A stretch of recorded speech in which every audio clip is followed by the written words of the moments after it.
There is a different feeling about the football team in Montreal this year. The Alouettes mean business. Back-to-back wins coming off the bye. They're record 5-4, and they're looking to extend their winning streak to 3 tonight when they take on the 1-9 BC Lions to start off Week 13 on Friday Night Football. Welcome, Rod Smith, Henry Burris. The coach, Mike Benavides, back with us too. Milt Stiegel as well. And yes, quite a difference in the way these two teams are trending. And for Montreal, even though the Ticats are off to the races with 9 wins, a 4-point difference. The Alouettes, Milt, trying to keep pace and get a little bit closer to the Tiger-Cats for first. What do you watch for in this game tonight? Well, once again, can these BC Lions protect Mike Riley? Right. And they should be able to do it tonight. You talk about the Montreal Alouettes, they've been playing well, but they only recorded 13 sacks. Actually, 3 games where these Alouettes haven't gotten a sack. So these BC Lions are under a lot of pressure. Can they protect Mike Riley and give him a chance to throw the ball down the field? That's the big thing I'm looking for. Yeah, when you talk about throwing the ball, I'm looking to see if BC can throw the ball against Montreal's defense. They're giving up most yardage passing in the air with 329. And when you take a look at BC throwing the ball, it's about 250. So I think it gives them a situation, like you said, Montreal doesn't get a lot of sacks. You know, Montreal gives up some passes, and Mike Riley is extremely talented. I'm looking for that secondary in Montreal against those receivers of BC. Well, this panel, we care about Mike Riley, as you can tell. We care about his health and safety. Yes. Run the ball tonight behind Brandon Relly. He's a former Montreal Alouette, finally getting a start tonight, playing against his old team. And coming off their last bye, they played against Hamilton. John White lit the Hamilton Tiger-Cats up for over 100 yards rushing. So the key to success, to protect Mike Riley and the offensive line, they got to run Brandon Relly, because I love him as a running back. He's a slasher. He makes people miss. He's a big guy, and he's a big play potential guy. What about Deron Carter? You think he's going to have a game tonight? Back in Montreal. And that question's been asked a few times, It's long overdue. Yeah. I think what we're going to get is we're going to get a BC Lions victory. I just think You've been saying that. I just think what we're looking at right now is a team that's 1-9. I think there's a lot of heat there. I think Ed's getting those guys to compete. I think we're going to see something. You think so? Right now, they're up against it. They've been against it, but it's time to happen now. Okay. All right. Now would be a good time when they are so Welcome back, far behind Coach. the West. There you go. Coach back with an edgy call here, taking the 1-9 Lions tonight. And there is Mike Riley. Frustrating year. Maybe you can just turn a little bit of it around tonight against the Alouettes, looking for their 3rd straight win. What does Vernon Adams do? He wins. Pump and go, and wide open, and goodbye. Touchdown, Alouettes. Where does this BC Lion team go from here? Riley is sacked again. This guy gets sacked a lot. They have a lot of problems that need to be fixed if they want to win some games. Oh, look at this. Vernon Adams throwing deep for Bray. He's got a touchdown. Oh, what a play. As the Alouettes celebrate once more.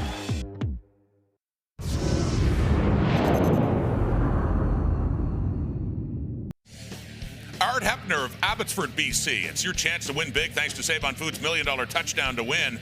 If a kickoff's returned for a touchdown, you could win a $10,000 home theater package. And if it happens again, you can also win $1 million. Good luck, Art. The Molson Stadium now. Chris Cuthbert and Glenn Suter. Thank you, Rod. Nothing like a Friday night in Montreal. Week 13 kicks off with 2 of the surprise teams of the season for very different reasons. It's the BC Lions and the Montreal Alouettes on Friday Night Football. He's a great story here in Montreal. Vernon Adams has earned the trust and confidence of this Als team and has led them to 5 wins in their last 6. The team believes in VA. He's thrown for almost 800 yards in the last 2 Alouette wins. This is Mike Riley's 10th season in the Canadian Football League, but you have to think it's been his most challenging. He's been sacked 43 times, and we're just at the halfway point. He does like to play against Montreal, however. He's 9-2 in his career against the Als. There's Devon Claybrooks, a former Alouette, looking to halt a 6-game losing streak and extend a 7-game Lions winning streak against the Alouettes. And Kerry Jones, a former BC Lion, has the Als in 2nd place in the East. They're 5-4 at the midway mark. The first time Montreal's been over 500 at the turn in 7 years. Lions have won the toss. They want their hands on the football first. Ryan Langford back along with Wayne Moore. Boris Beatty's got it on the tee, and we're underway from Percival Molson. Langford from the 9. And Ryan Langford reaching the 30-yard line before he's hauled down. And here comes Mike Riley. third in the league in passing, and as you mentioned, lots of success against the Alouettes in the past. Yeah, he's put up some yards. He's around 2,400 yards passing in the season, and that touchdown interception ratio not something that we're used to seeing with Mike Riley. However, the lack of protection up front and receivers and him being on the same page have been an issue all year. It's been a story well documented, and will he get time tonight to throw the football? That's the question. Kelly Bates now in charge of that offensive line. There's the former Alouette, Brandon Rutley, running hard off the right side, and a first down on the opening play from scrimmage for BC.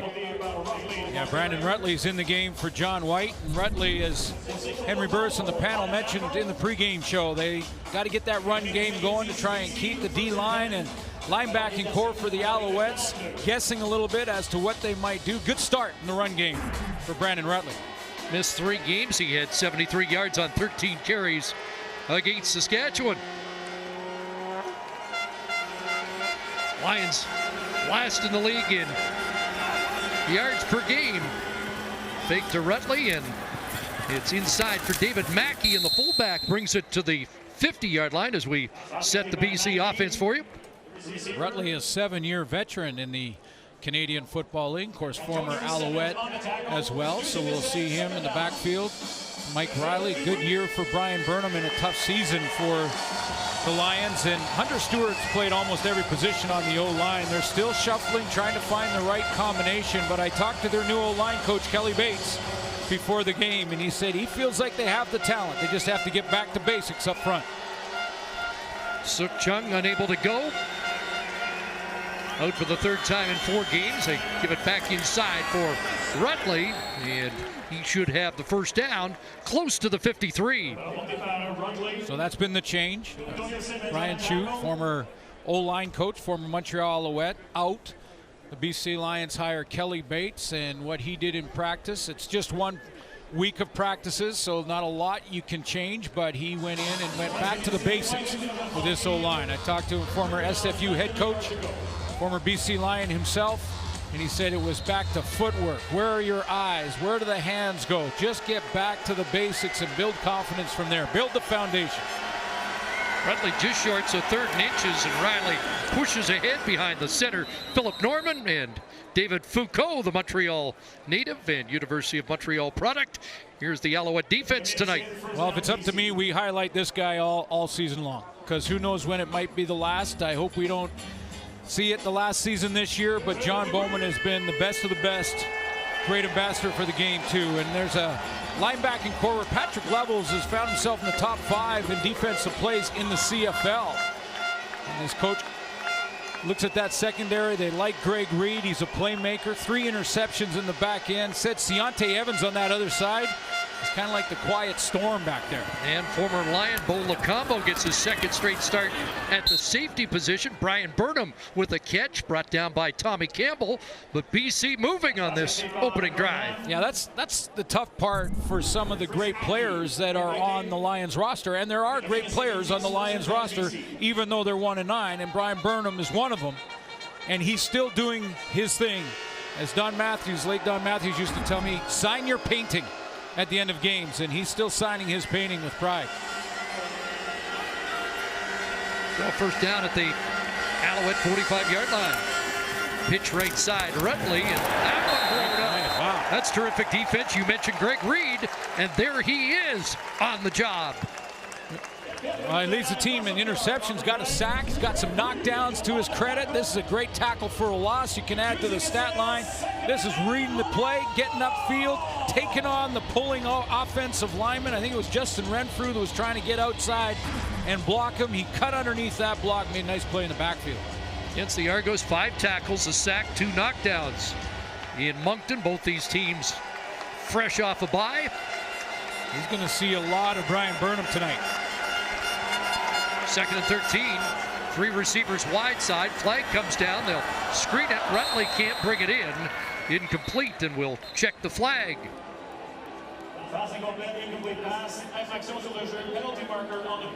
Offside. Montreal number 97. 5-yard penalty. Repeat, 2nd down. So Woody Barron, the defensive tackle, moved ahead of the snap of the football. Definitely didn't line up offside, but there's the early movement in the neutral zone. Got caught. Ball snapped immediately. That's a heads-up play by Philip Norman at the center position to see a D lineman in the neutral zone and snap the ball immediately, whether that's the snap count or not.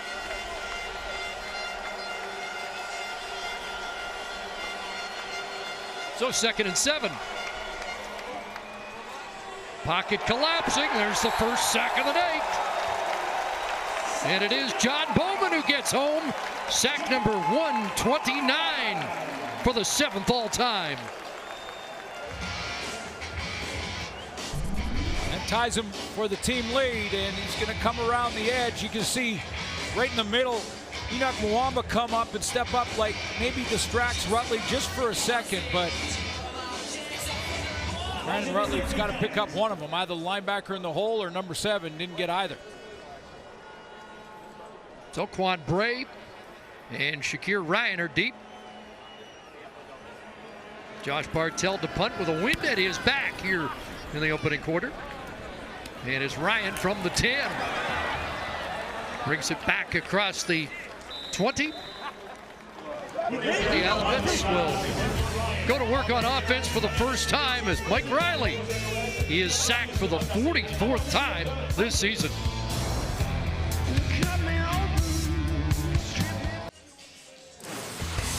The CFL on TSN is brought to you by the Nissan Titan, ranked number 1 in quality by J.D. Power. See the flags above the stadium are indicating the gusts up to 33 kilometers an hour. Wind could be a factor. Vernon Adams moving into it for his first ever start against the BC Lions.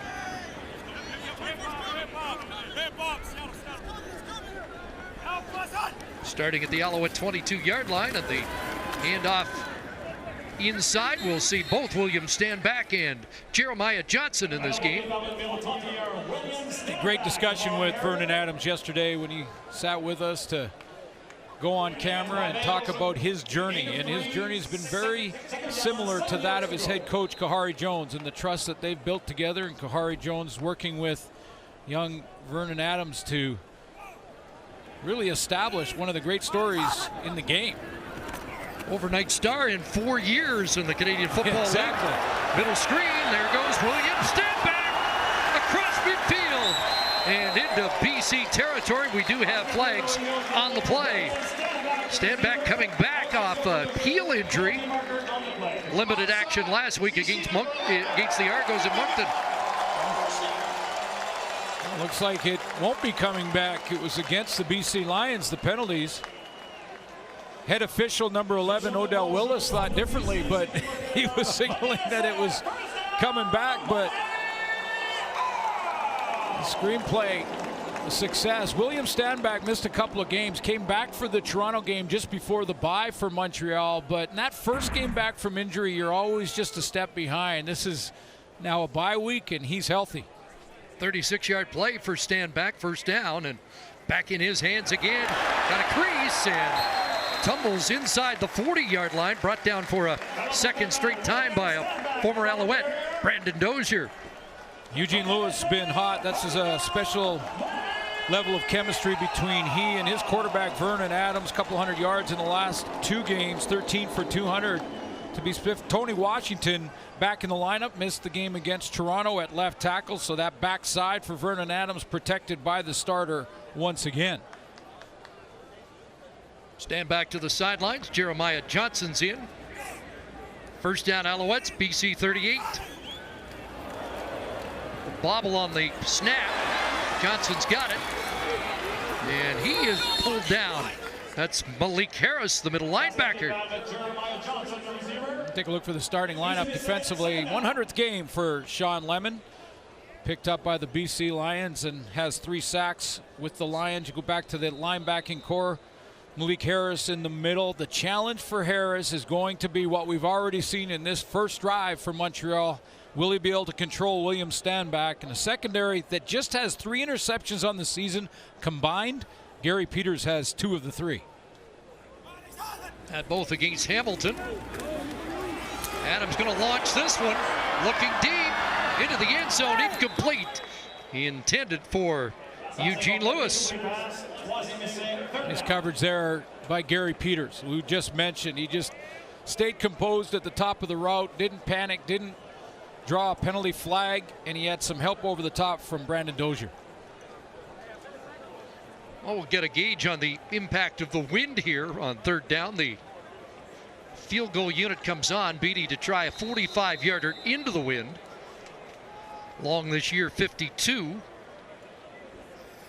And 5 for 7 from beyond the 40. Ryan Langford waiting in the back of the end zone. Beatty up.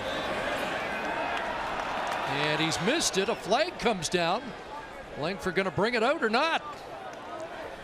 And he's going to run out of real estate and concede the single point.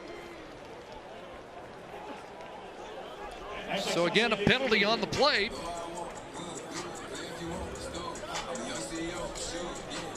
The interesting penalty looks like it's going against Montreal, so they'll decline. The Lions will decline, give up the single, and so options here for Devon Claybrooks. It'll be BC Lion football when we come back to McGill. Bit of a surprise. Devon Claybrooks has elected to accept the penalty. Game remains scoreless, and third down and 20 for the Alouettes. yeah, we'll see how this turns out because he takes the penalty. That's a 10-yard penalty, so that pushes him back. The Alouettes will punt the ball now, so Devon Claybrooks is counting on better than the 38-yard line in field position on this punt return, and then he doesn't give up the single by taking the penalty. My only thought here, Langford ran around a bit. Now they have to do another play, and it's going to be about 30-40 seconds of time with the wind that the Lions are giving away. Yep, that's part of the decision. And then there's the chance that Beatty's going to hit the corner like this. And now you're going to start around the, well, it's going to be the 9-yard line. So a deep start instead of trailing by 1. Yeah, saving the single. And that didn't work out the way Devon Claybrooks would have liked to have seen it work out, which was to get a return around the same area, but not give up the single point. But single point this stage of the game really irrelevant. 8th time this year the Beatties hit it inside the 10. Not sure how coaches value yardage, but that was a 30-yard exchange for 1 point. And it could be more if the Lions don't work their way out of this deep field position start. Fake to Rutley. Pass complete. There you go. And it's a catch for Lamar Durant, the top Canadian receiver in the league, as his 42nd catch of the year. Yeah, you know, I'm not sure that this BC Lion, collectively, this BC Lion receiving core is good enough at this point, has enough talent at this point, but boy, they have potentially real good crop of Canadian kids. I mean, when you look at Lamar Durant as the veteran in the group and Shaq Johnson's arrival, he continues to improve every single game. I think the upside for their Canadian receivers is there, but probably missing 1 or 2 guys. Against Hamilton, 16 of the 21 Riley completions were to Canadian receivers. Another inside screen to Rutley incomplete. It'll be 2nd and 10. But the panel mentioned it, and they've obviously the BC Lions have got to get some type of production out of Duron Carter. It's just not been there this year, and you know, BC Lion fans are tired of hearing about that. But somehow he's got to start to make some big plays to maintain that starting position. The short side wideout working with Brian Burnham. Carter, 3 years here in Montreal, 2,877 receiving yards with the Alouettes. 2nd and 10. And they'll clear that out to Rutley, who crashes up to around the 29. Mwamba, the tackle. It's going to be close to the first down. That's what you got to like about Brandon Rutley. You had the word was bang on for Brandon Rutley. He crashes for yards. He goes up there, he lowers his pad level, and he crashes for yards. So he's 3 or 4 yards short of the first down when he makes first contact there. and he crashes for the extra to get the first down and move the chains. Second, third down. Or close to it. And inches for Riley and company, and looks like he surged to the 30, and that would be the first down. They're now 16 of 17 on those third and short gambles this season. Up against a good linebacking core here in Montreal. Enoch Mwamba in the middle. Patrick Levels having himself a season. It was interesting talking to Kohari Jones, the defense that Mike Riley's going to face in the linebacking core with Levels, and he's telling us, yeah, he's a trash talker, but he backs it up. I mean, Patrick Levels talks enough for the entire team. Okay. Called him a missile out there. Yeah. Rentley again. Got slowed up in the backfield and just gets back to the line of scrimmage. That was Fabian Foote with first contact behind the line of scrimmage. So it's a nice core. I mean, Enoch Mwamba, Patrick Levels, Chris Aki. Look at the stats and add them all up. That's a pretty good core. You can put that up against any linebacking core in the league. Patrick Levels out of Baylor, and the former Calgary Stampeder, just 25. He's right in his wheelhouse. Call him one of the breakout defensive stars of the year. I would for sure. Wants to be around the football every play. Priority one for every linebacker. On pace for the third highest tackle total in Alouette history. The pass for Carter didn't look like he saw it coming, and the blitz was on. Yeah, he didn't recognize it. Bola Combo, the safety, went on the safety blitz. So the blitz beater for Mike Riley is the quick throw on the slant, either to Brian Burnham or to, watch here, but Lacombo, or to Deron Carter on the outside. So once you see that blitz coming, and you've got to get rid of the ball, can't block them all. And Deron Carter didn't even notice. Didn't read it. But a couple first downs to get them out of the hole, and now Ryan from the 33. Yeah, he attacks it on the return, doesn't he? 47-yard punt. And the tackle made by Kevin Haynes. Still scoreless here, late first quarter. Back in Montreal, Alouette football.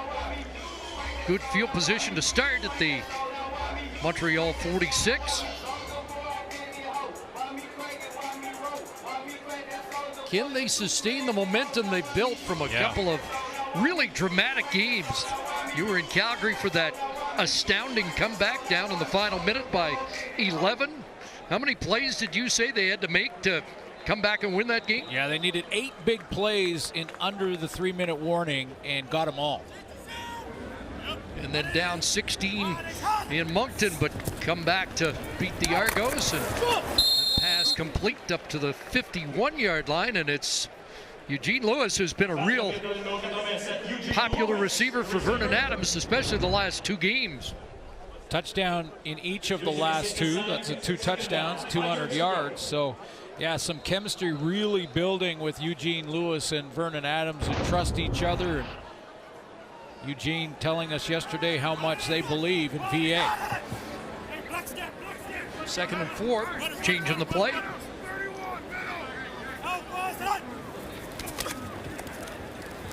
And he'll pull it down, take off, and looks like he's got the first down. Odell Willis, the tackle.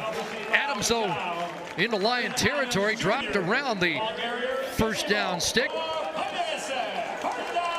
First down.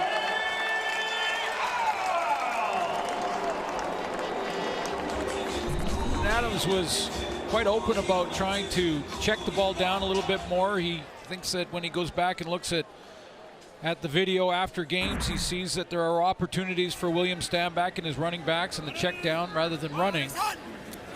Second among rushing quarterbacks behind only Cody Fajardo, and Stanback unable to make that catch. But it is a big part of his game, and I don't think Kohari Jones or anyone wants him to just completely abandon the running style and not take off and run when he sees an opening. But he can also hook slide, protect himself from unnecessary hits. Former QB, as his head coach, knows all about that. I keep looking at Kahari's throwback t-shirt thinking we should be at the auto stand.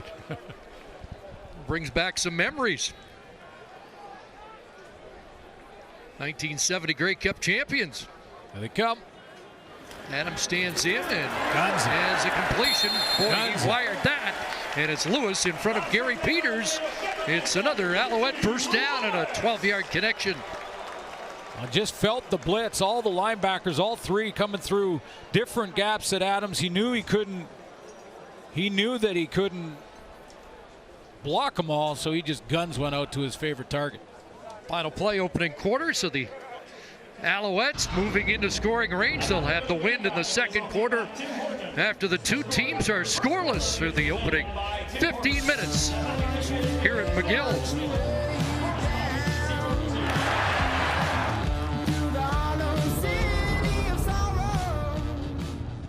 Closed captioning is brought to you by Casa de Mama by Dr. Utker, official pizza of the CFL. Visit utker.ca for a chance to win a VIP trip to the Grey Cup. Scoreless after the first quarter between the Bears and the Lions and the Alouettes. Yeah. That kind of game so far. Feels a little bit like that, yeah. You know, and when you take a look at, I don't think all year we've had a game where it's been scoreless in the first quarter, at least not the ones that I've covered. So, you know, interesting, these offenses still trying to get some traction and get a rhythm going here. Yep, we saw a big play to stand back, and it looks like Adams is starting to work his way in. He has been a slow starter even in the last couple of wins. That's one thing that Kahari Jones told us yesterday that he's been so impressed with Vernon Adams, is that he can make the adjustments. He doesn't make the same mistake twice. He understands he's got to stay with the tablet, make sure between plays that he takes a look at it. Lions made a big adjustment during the bye week, letting Brian Chu go. Kelly Bates, the new offensive line coach, with more. Here's John Lou.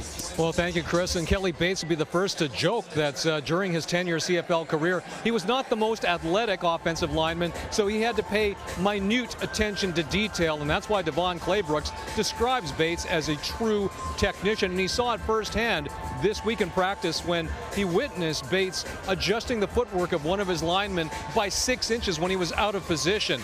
But that's just the small. In the big picture, Bates is trying to ensure that his offensive linemen are trying to get back to basics, playing with a lot more aggression. So in addition to tactics and trying to instill into his players exactly how to use their bodies to their best abilities to do their jobs, he's really trying to get them back to basics, which made the last couple of days in Lions camp almost like training camp as he tries to get this unit moving forward, guys.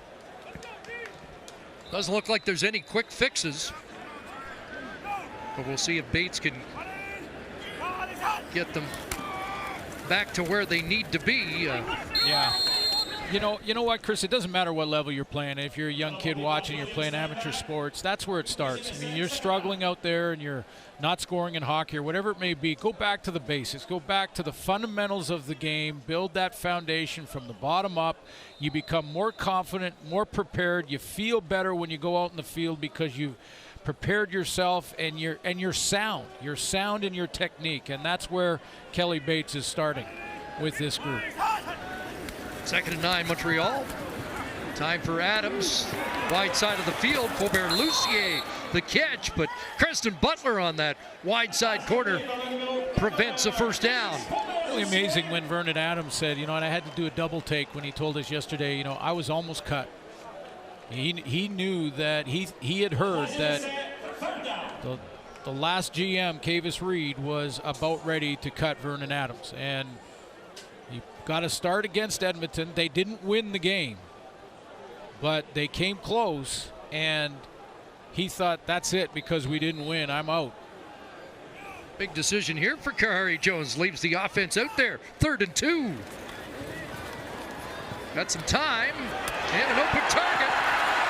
Catch is made to come back. DeVere Posey is inside the 10.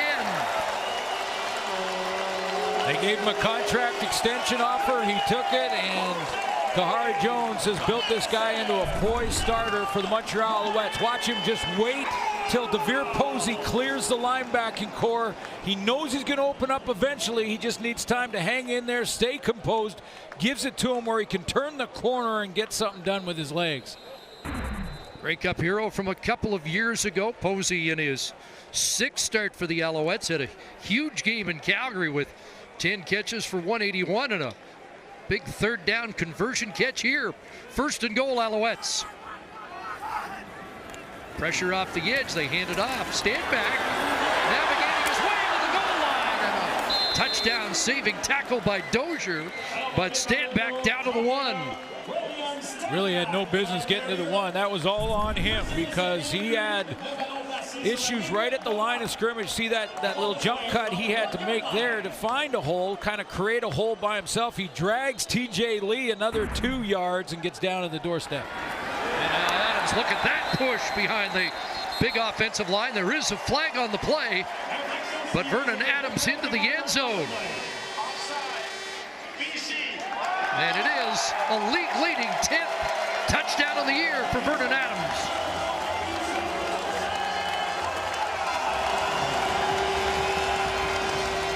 Well, and for Adams, those running touchdowns, those rushing TDs aren't just down on the goal line. Obviously, in this one it is, but they have been from in the red zone. He can take off and run. He's a good dual threat quarterback.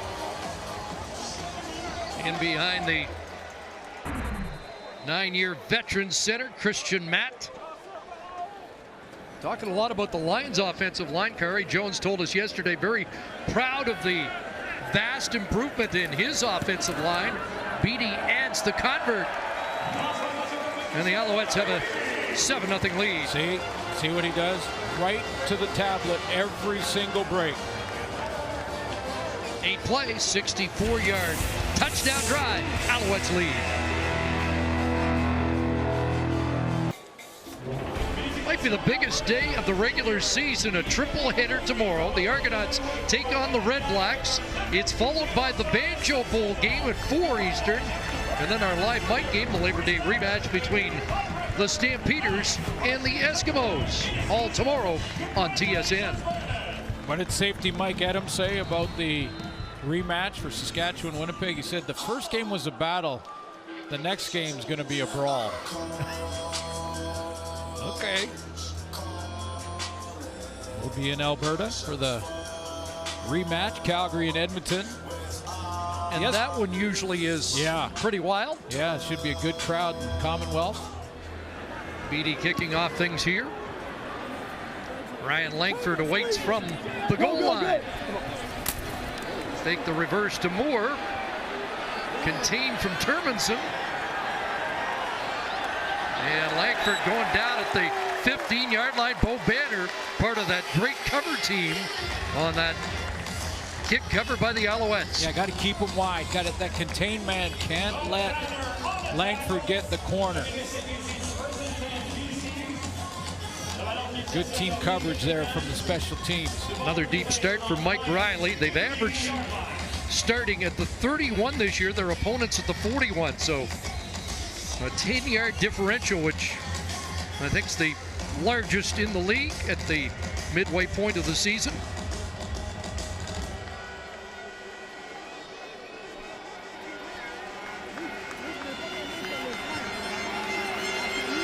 Lions at their own 15-yard line. Short drop, they'll swing it back to Rutley, and Brandon Rutley is off to a good start against his old team. Another first down, pass and run. Yeah, just think about what the defensive back has to go through in this low-angle look when Rutley gets it out here in space, and now he starts full speed downhill, and now you've got to bow your neck, get ready if you're Greg Reed and try and make that hit. He was bracing himself to be the mosquito, not the windshield, and he got some help from his teammate Enoch Mwamba before that happened. 6 touches, 38 yards for Rutley already.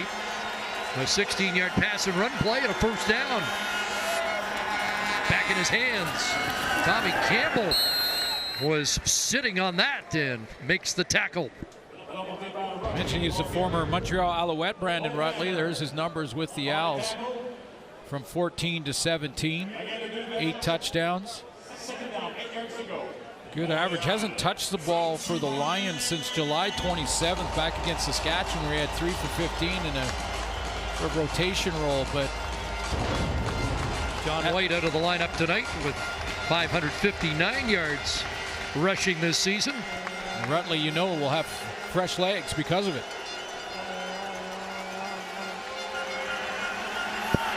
So 2nd and 8. Draw play. And Rutley right into traffic, not going anywhere. Tackle made by Antonio Simmons. Boy, sometimes you just get it right from a defensive perspective, and John Bowman basically stunts right into the play. I mean, he's going to come from here, and he stunts right into where Rutley is trying to go. And that's exactly, but from play call and from just understanding and that twist up front that he's got containment. So he's going to blow up the inside guard and then make Rutley kind of hesitate and start to dance. And that's when you can get the edge on a power back like Brandon Rutley. Lions are 0 for 5 in 2nd down conversion attempts so far. Bartell to punt, and Shakir Ryan at his 35 with a flag down. And Ryan upended around the 37. More flags on the play, so plenty for Tom Valesi to sort out when we return to Montreal.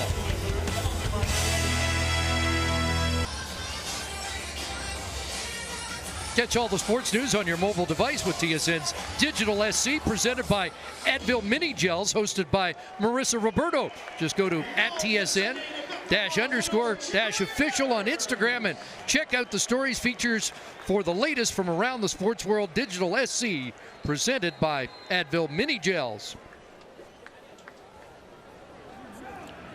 So there was a holding call against Montreal. No yards, the 15-yarder against BC. They move it up 5. And the catch is made. Quan Bray has his first reception of the game. And it looks like a pickup of close to 8. Yeah, Quan Bray, a guy that Vernon Adams had a chance to work with in the scout team when he was the number 3 quarterback, at times the number 4 quarterback in Montreal in the pecking order, and got a chance to work in practice with Quan Bray. So he feels pretty good about how he comes in and out of his breaks. Call it 7, 2nd and 3. Hand off inside, stand back, bounces it off the edge and down into Lion territory, down to the 42-yard line for William Stanback, 4th in the league in rushing, despite having missed a pair of games. Yeah, that's the thing. I mean, he's missed a pair, but if you look at the top running backs in the league, this guy leads all of them with his average per carry at 6.6, and guess who was the lead blocker for him getting out there? Vernon Adams. Down the field, just saying, hey, I might not blow anybody up down here, but I'm getting in the way of somebody. 21 yards for Stanback. Now Jeremiah Johnson, the former Lion, bouncing it down to the 36, and that's close to 5 more.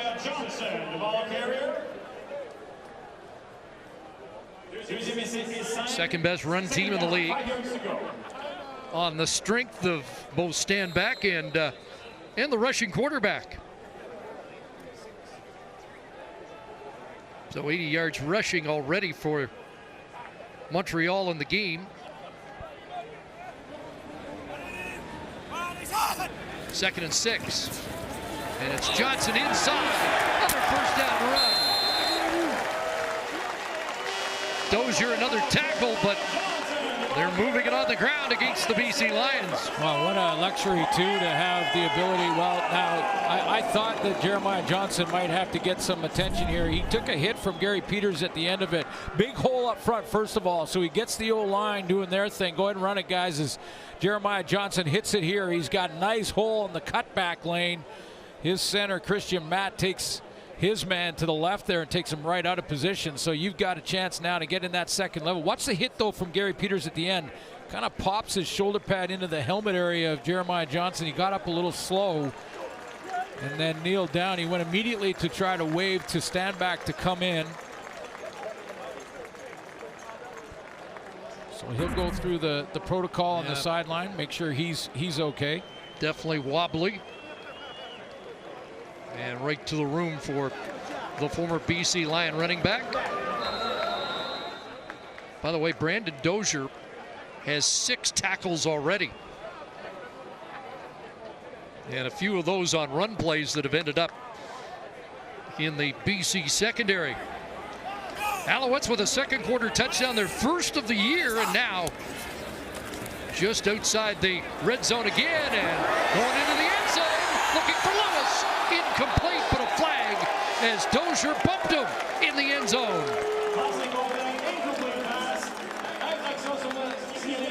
Eugene Lewis had to make the adjustment. He was looking over his left shoulder on what was basically a corner route to start Forward with. pass interference. BC number 32. Fouls in goal. Ball will be placed at the 1 yard line. Automatic. First down.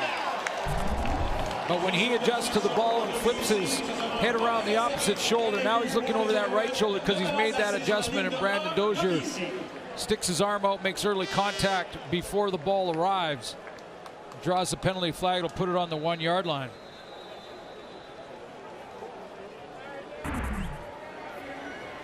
So Adams with a quarterback sneak touchdown earlier and back in again. Back-to-back Alouette touchdowns. And Vernon Adams now has 11 on the year, 10 on the ground. And a rare receiving touchdown to boot.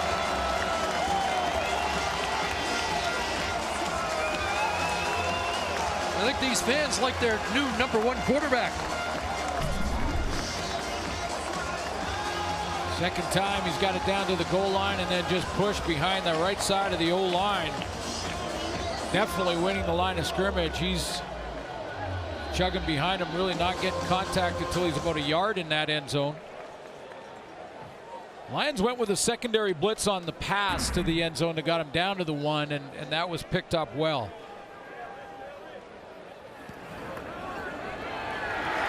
Beatty good with the convert. 14-0 Montreal lead. 6 plays, 70 yards in 2:59. And 8 punches it in to double the Montreal lead.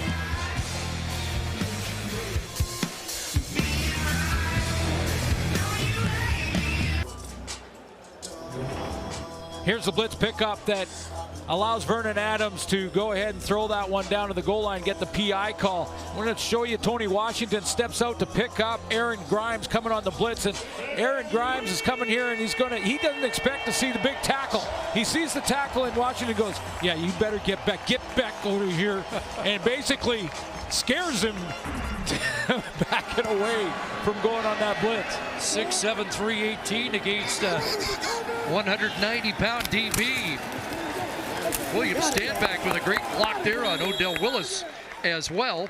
Now, in reality, Aaron Grimes is a tough guy, and he probably just dropped out thinking, well, I'm not going to get there with a tackle in front of me, so I might as well drop back into coverage. But it looked like he just scared him away. Alouettes had been outscored 90-25 in the second quarter before tonight, but have outscored the Lions by 14 here in the first 9 minutes and change of this second quarter tonight.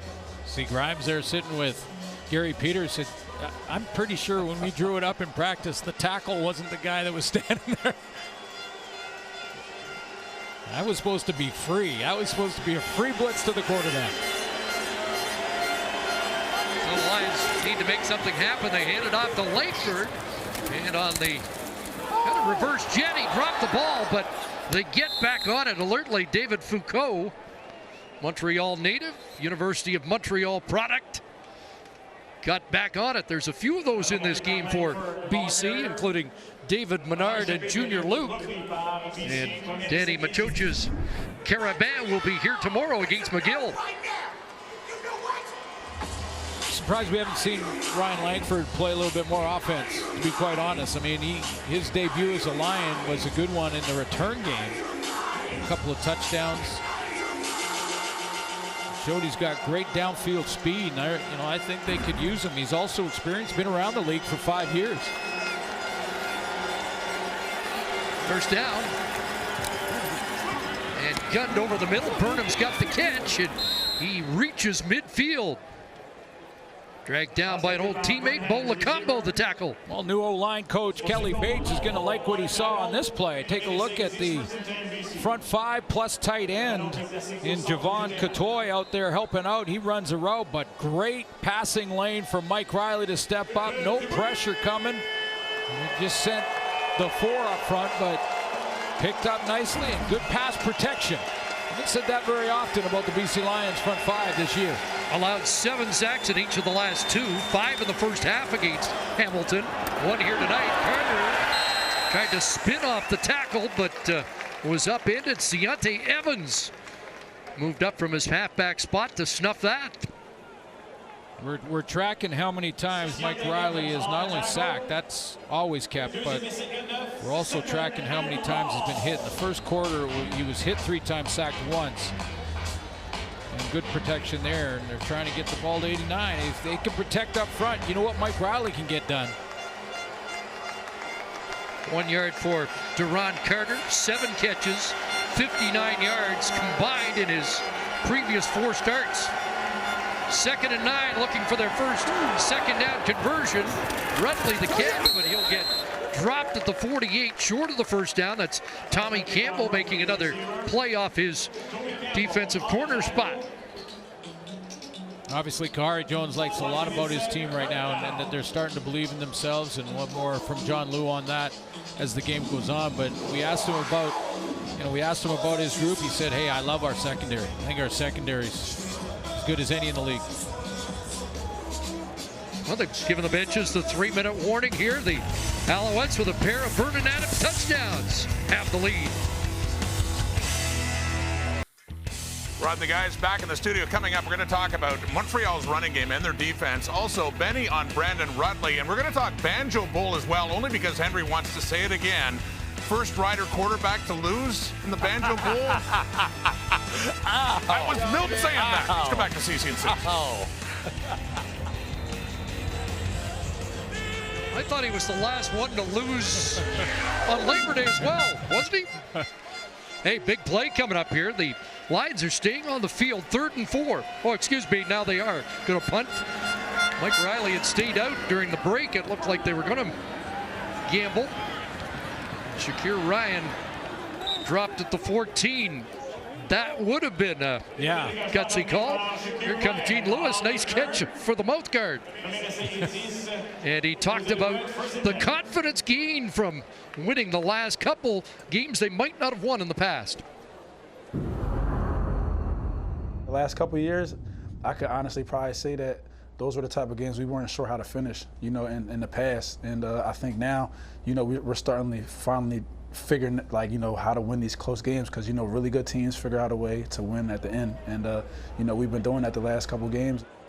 And as you can tell, they also are doing Hat Day. Pretty good equestrian look, no? I just love it. That, you know, he wanted to go with the interview with the hat. Yep. And I wonder how many of his buddies around the league and other players right now are freezing the TV and taking a screenshot of that. That'll be on Twitter before we even finish the sentence. Yep, the Alouettes are riding high. But you know what? This is a cool idea. There he is. And how about that look? And they say they have a big box of hats, and he was the first one to it, so he actually picked that one. He liked that one. It wasn't the last one that was in the box. He liked the equestrian look. So, but this is a cool deal for Kahari Jones. I mean, this is the Hat Day back in, and it's a good team bonding thing, and they have some fun. Big in Edmonton many years ago, and Don Matthews carried it here for quite some time in Montreal, but I think they're the only team that does Hat Day now. Well, we've heard of Hat Day before. We just haven't seen the players say, no, I'll just leave the hat on for the interview. And of course, Mike Riley he's got a collection of hats. He needs a whole closet for all his hats. First 2 and out of the night for either side. Langford awaiting the BD punt.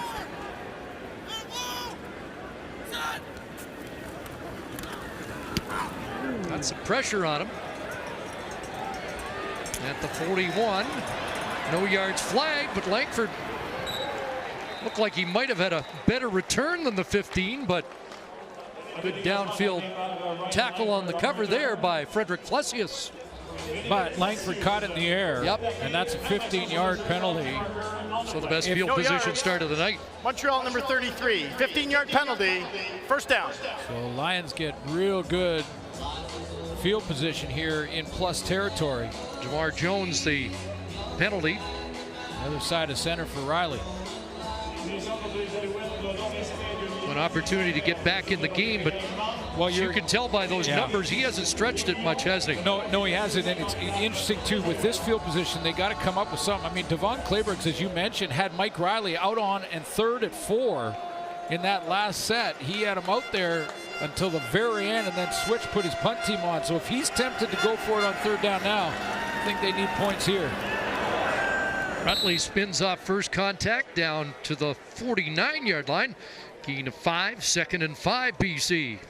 For the record, I think it's way too early for, for Devon Claybrooks to be thinking 3rd down or 3-down football.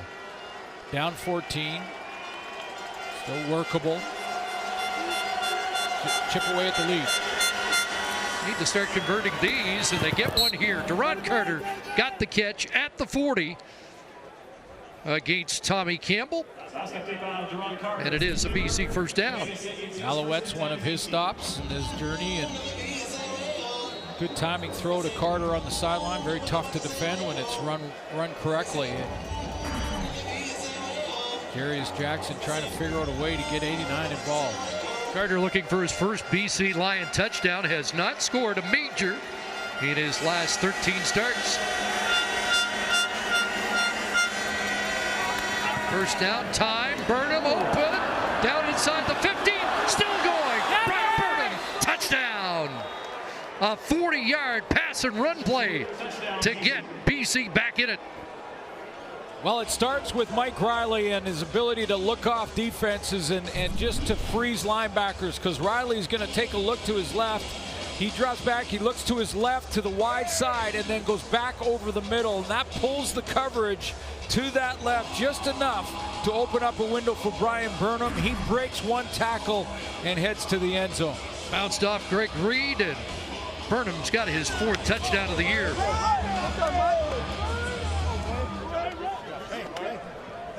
10th touchdown pass for Mike Riley.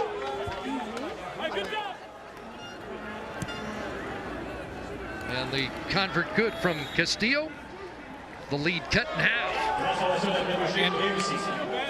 And of note, Riley hit 3 times, sacked once in the first quarter. In this quarter, he's been hit once, no sacks. 3 plays, 54 yards, and the 40-yarder to hit pay dirt for Burnham. So watch Burnham. He's going to go in here, but what they need is they need the dropper underneath to just go out a little bit, and that's where Riley will look off and look to Deron Carter to his left. So Riley takes a hard look to his left, opens it up over the middle, opens a little window for Burnham. Burnham beats the tackle attempt by Bolacombo, and away he goes. First play of over 16 yards for BC in the first half. Absorbed the hit, got to wrap up. Oh, excuse me, it wasn't Lacombo, it was Greg Reed.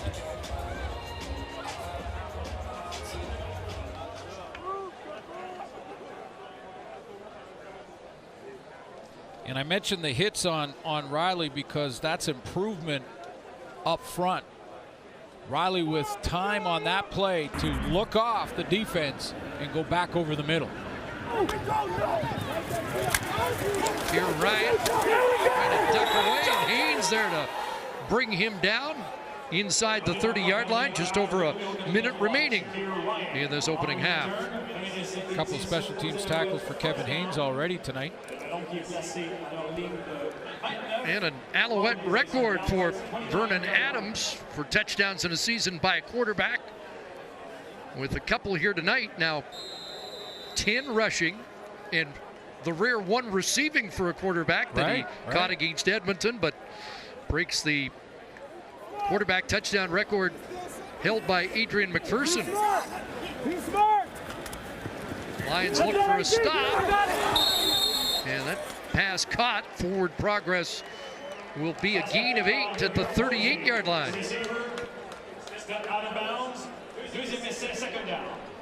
Excuse me, at the 37, pickup of 8. Sometimes DB is just surprised that you throw the ball because you're covering him really well, and Aaron Grimes is doing that. He's right there, and he's saying, did he actually throw that to him? And they caught it.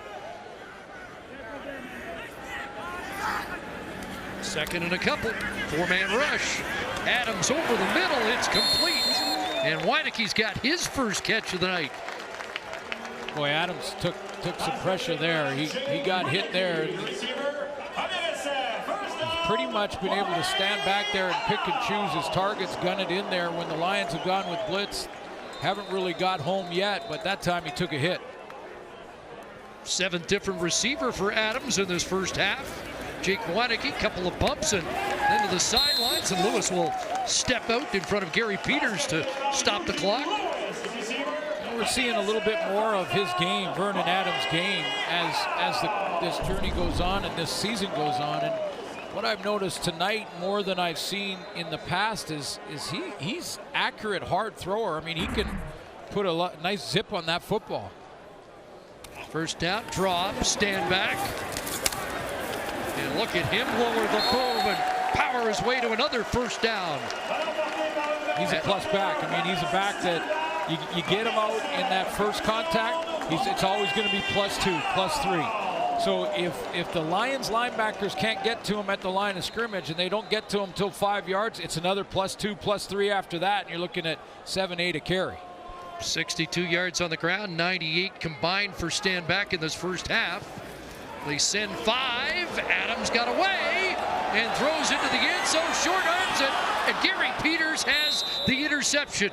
2 last week, 1 in the end zone, and he's got another here with a dozen seconds remaining in the first half. Yeah, I think it just slipped out of the hands of Vernon Adams. Something happened there on the release. He was trying to get rid of it on the run, and I don't know if he just lost the handle of the football or if it was tipped or how this happened. It just looked like, because that was not a spiral, that was spinning sideways, that football through the air. And Gary Peters just settles under it like he would a punt. Posey was in behind him, but that one just got away on Vernon Adams. 7th interception tossed by Adams this season. But hey, the Lions will take it, and they needed it. 1 possession game. Take points off the board going in at halftime with the interception in your own end zone. Lions last in takeaways. Get their 9th interception of 2019. So Mike Riley will take 1 more knee and we'll be through 30 minutes of football. Alouettes took control earlier in the second quarter, but the Lions will have a measure of momentum heading to the locker room. Feeling good about a little bit of improvement up front, too. Well, Mike Riley almost untouched in that opening half. 14-7 Montreal. Here's Rod Smith. Thank you, Chris. Welcome to Ram at the Half. It is brought to you by the all-new Ram 1500 Motor Trend's 2019 Truck of the Year. Another winning season for Ram. It has been a winning season for the Montreal Alouettes, who looked good for most of that first half. Back inside the studio with Henry Burris, Mike Benavides, and Milt Stiegel. Looking good. Well, we'll talk about BC's little surge at the end there, important as it is in a moment. But what about the Alouettes overall offensively, especially the balance between running and passing? The number 2 running game in the league, that's what they feed off of. And when you got Thunder and Lightning, when you got William Stanback and Jeremiah Johnson running like as far as involved in that ground game with that offensive line teeing off, it could be a Montreal tea party. And this opened up the passing game, but getting the ball in Stanback's hand, and we talked about coming off the injury, having the bye week to heal up. You can see him with this burst. He's running with authority and with confidence, and that offensive line loves it as well. But you know what? They are wearing down the BC Lions front 7, and off of that, Jeremiah Johnson, unfortunately, is out of the game after taking that hit. But it's opened up for him as well, Milt. But now the play action's working for this team. And you talk about William Stanback. That's the guy I want to focus more on. We remember some weeks back where he had the big game, and then he suffered the injury, and then he came back and played versus Toronto and Moncton. We were all saying that didn't look like the William Stanback of old, but he had that rest with that bye week. And what we've seen in this first half is what we expected William Stanback to be. 98 total yards. He's getting it done through the air and on the ground, and he has to continue this now. You know, when he's healthy like he is right now, he's one of the best 2-way running backs in the CFL. So it'll be interesting to see what these BC Lions do to combat what he's done in his first half. And when I take a look, I watch what the BC Lions are trying to do. And, you know, they're trying to run the football, trying to keep balancing, trying to make sure that they keep Mike upright. And when you take a look at the first play of the game, You see right now they're going after the run. They're bringing a second-level receiver down to take the second level on Lamar Durant, making the block. You got the upfield play by the guard, so there's a nice big seam in there for him. Now they're getting the ball horizontally. Mike's not going to get hit on that. It's simple. Get him in the air. Let get the guys up front to block a little bit, and let him get in space. So right now they're doing a good job of going horizontal and down as the half went. Towards the end, they're starting to move, and they got a little space downfield. We talked about, they give up 490 yards passing, and at the end, they finally got a touchdown and started to throw the ball and get some success, and all of a sudden, they're in the game. What about protection of Mike Riley? I mean, I heard the guys talking about it. The one sack early by Bowman, but they've done a pretty good job up front. Much, much better. When you take a look at it, it's a full plan. I mean, we're running the football. We're staying balanced. We're getting the ball to the running back in space and making sure that Mike doesn't have to sit back, drop back, and stay in that mode all the time. And the guys up front look physical. And when you run the ball, you let the big guys, hey, go block, be physical, and go have fun. And what I love best about that touchdown, Mike Riley and everybody else was smiles. You got to smile in this game and have some fun, and that was huge. Because before the game, we were talking about, man, they look tight, nobody's having fun. And all of a sudden, you see them smile. That's huge. That's big. When you're 1-9, it's not much to smile. One game at a time, one play at a time. See if BC can get a win number 2. They at least got on the board the touchdown toss to Brian Burnham. Back to talk about the Banjo Bowl in a moment. Adams, look at that push, and it is a league-leading 10th touchdown of the year for Vernon Adams. First down time, Burnham open, down inside the 50, still going, Brian Burnham, touchdown.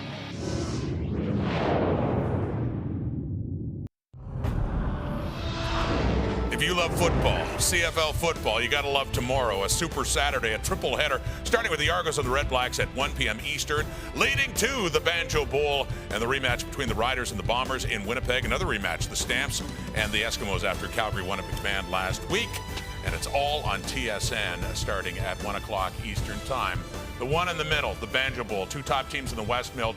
And it was, Winnipeg I thought was the better team in the second half, but the Riders, they finally got some points in that second half and they won the game. Close, even without Matt Nichols and Andrew Harris, very close between these teams. Very close. And I think everyone was surprised, including us, that Winnipeg was in that game until that final drive. So if they can follow that same format they did last week, they have a chance of winning. Streveler needs to understand that they don't need him to go out there and throw for a bunch of yards. Just be consistent. Don't turn the ball over. That defense will keep them in the game. Run the ball and give your team a chance to win at the end of the game. If he can do that, they got a pretty good chance of winning. Yeah, when I take a look at it, I'm looking forward to this game because right now you're looking at the 2 best teams in the division. They're in a dogfight for the division. One team, Saskatchewan's got a game in hand, so we're fighting this big time. And when you look at point differential, you're looking at 2 teams with positive. 102 for Winnipeg and 65 for Saskatchewan. So 2 very good football teams. Got to find an answer. And when you take a look at what's at stake, can that home team stand up, use that advantage, and make things happen? And make things difficult for the Saskatchewan offense, because that offense has been doing a great job with Coach McAdoo this year with a new quarterback, which, as everybody says, there's a statue for him already. Oh, yeah. Well, until he starts losing, you know. They'll turn that down quickly. Now, mark my word on this, guys. Mark my word on this. Now, Cody Fajardo, he threw for 300 yards and a touchdown. Everything was good. But they became so pass-happy, they allowed Winnipeg to creep back into that game late and almost steal it. We didn't see William Powell run the ball until the very last drive. He had 8 carries for under 60 yards. Mark my word, guys, if they do not establish the line of scrimmage early with William Powell, they will not win in Winnipeg tomorrow because that place is going to be rocking. No doubt. But, one thing, I heard that all week, but the one thing that Willie was doing a great job of early, they're bringing Big Hill over and over and over again, and Willie's got to stand up and protect. But when everybody knows you're going to run and you're able to, that was a great finish. There's another Willie to watch for, too, I believe. Willie Jefferson, Inspector Gadget. Has been a presence. And if Saskatchewan, he's mad at me? If Saskatchewan can win, they move into first place. Technically at 8-3, they would be the Bombers standing with that record right now. Back with more halftime in Montreal.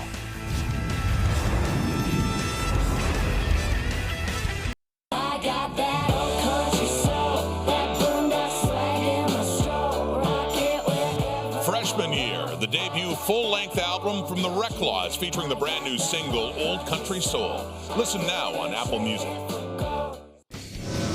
At the half in Montreal, and the Owls lead the Lions. Here's Milton with the stats. Thanks, Rod. Look at that. 127 yards passing by both teams. Montreal, 84 yards rushing was a big reason why they're up. But will they regret not being able to capitalize at the end of the half on that scoring opportunity? We'll just have to wait and see in this second half. 2 catches for 32 yards for Devere Posey. Here he is with John Liu.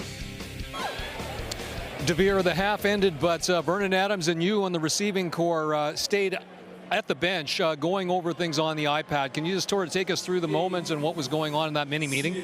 Oh, just trying to fix some things, mid-game adjustments, things like that. But, it happens every week, and, just want to go fix some things. Take us back to the start of the second quarter, the 24-yard completion that you made on third and 2. Well, what does that say about the way that Kahari Jones is calling plays with boldness and confidence in your offensive unit? Well, it's a must-win game for BC, and it's a must-win game for us. So, if they're going for it on third down, they're pushing that pace and that tempo, and we need an answer. So I was happy we were able to put some points up on that drive, and hopefully we can keep being aggressive like that in the second half. Thanks for this, DeVere. They had a chance in the end zone right at the end of the half, but that was picked off by the Lions, who have a bit of momentum. They're down. The Alouettes lead it, but a touchdown catch for Brian Burnham, ultimately for BC. It's a 14-7 Alouettes lead at the half of Friday Night Football. Brought to you by the new Ram Heavy Duty, the most capable heavy-duty pickup ever. Always ready for the second half as a lead. It's Friday Night Football, yeah!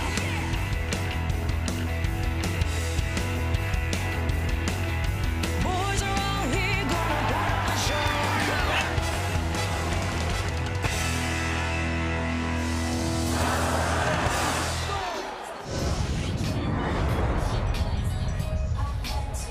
Well, at least that young guy can dance. 14-7 Lions with Alouettes with the lead as we get set for the second half. But first, John Lewis with Brandon Rutley. Brandon, there's been so much emphasis on the offensive line this week. So how would you assess protection as a whole? Not just the line, but receivers and running back doing their parts to protect Mike Riley.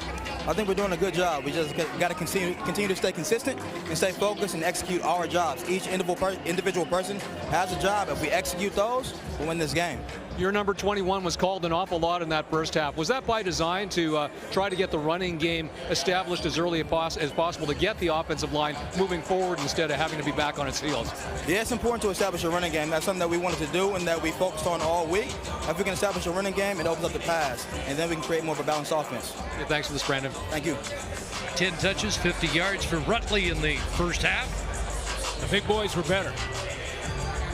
Maybe their best quarter of football. Counted Riley with just one hit in the second quarter. Owls get the football first to start the second half. It's Shakir Ryan. And he is walloped at the 32-yard line. And they're pumped up on that Lions sideline. It's Kevin Haynes with another special team tackle.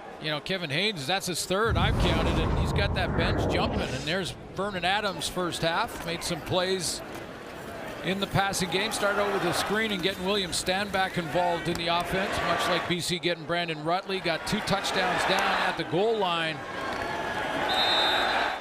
But Milt was right at halftime talking about that missed opportunity before the half. We'll see if that comes back and haunts him.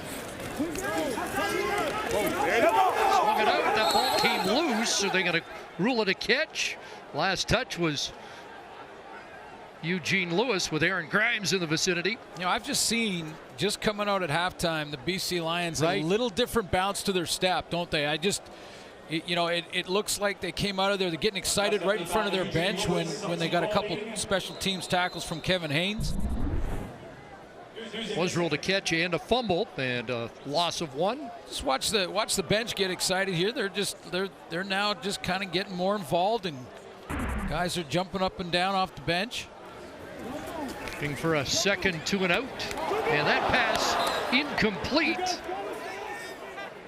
And it is a 2 and out for the Alouettes. Intended target DeVere Posey. Another fastball, but I'm sure DeVere will say, even though it was a bit behind him, that Posey will go over to his quarterback and say, that's on me. I got to make that catch. Posey sitting at that slot back spot, number 2 receiver into the boundary, and he gets that outside release and into the middle on a dig right off his hands. Threw it to the back shoulder for a reason, and the reason was there was a defender coming from the inside. That was Brandon Dozier.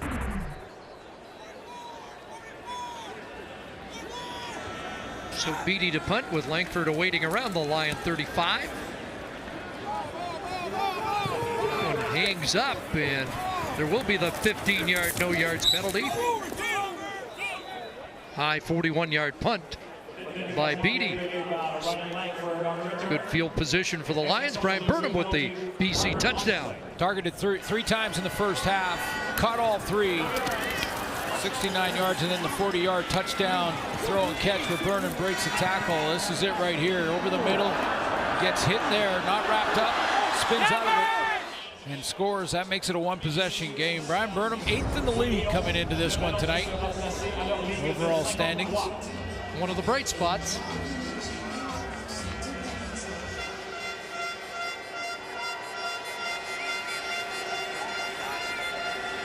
Another good field position start for BC. Near midfield at the 53. Fake to Rutley. Burnham's got it. And he is punished for a couple of yards. Greg Reed pops the pads. Well, let's listen in. Greg Reed on a tackle.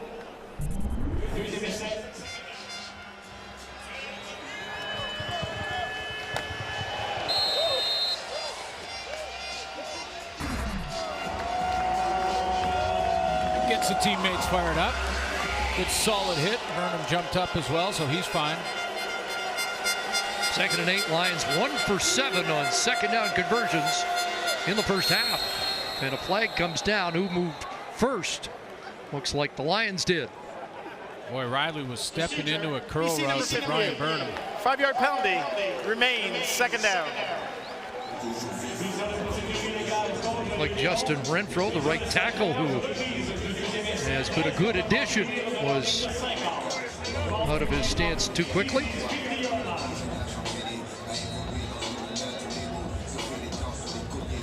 And John Bowman, the veteran, made sure the officials noticed.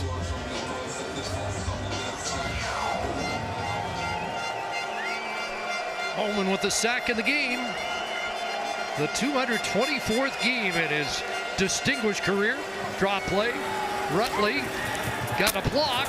Spins over midfield and down to the 51.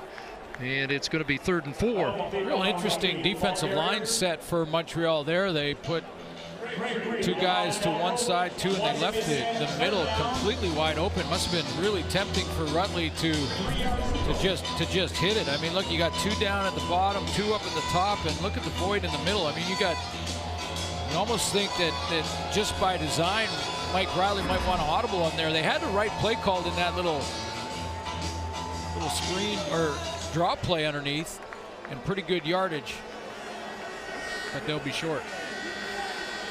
So Bartel to punt with Ryan awaiting.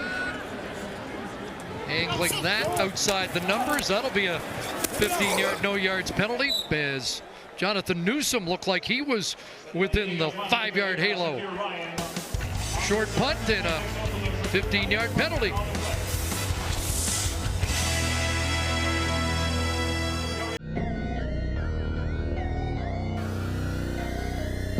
The scene is getting crowded, I'ma ride my own way.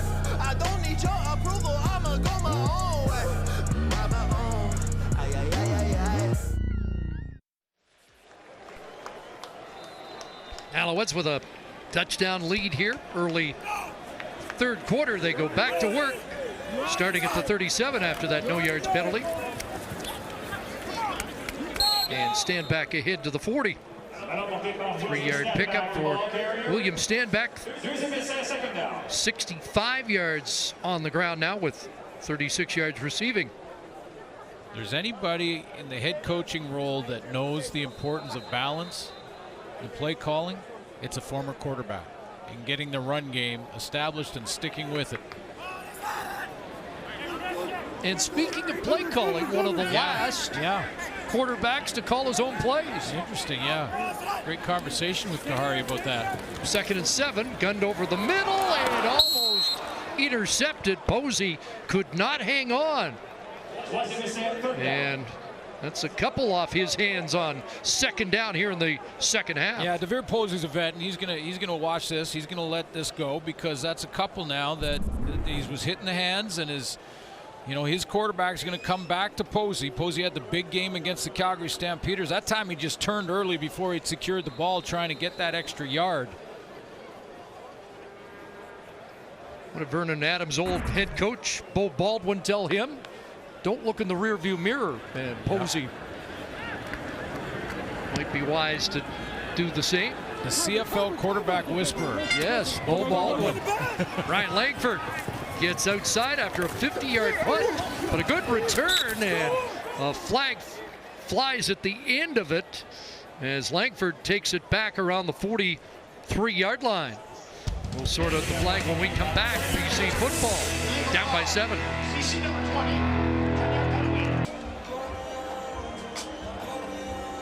Want to send our best wishes out to the Director of Community Relations for the BC Lions, Jamie Terrace, who has been hospital for almost a couple of weeks now. Understand that he is well on the road to recovery. Good news, Jamie, and we're thinking about you as we know you're watching your Lions here in Montreal tonight.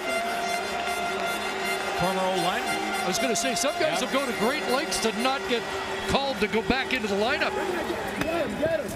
One of the all-time great BC Lions. There's a catch by Shaq Johnson.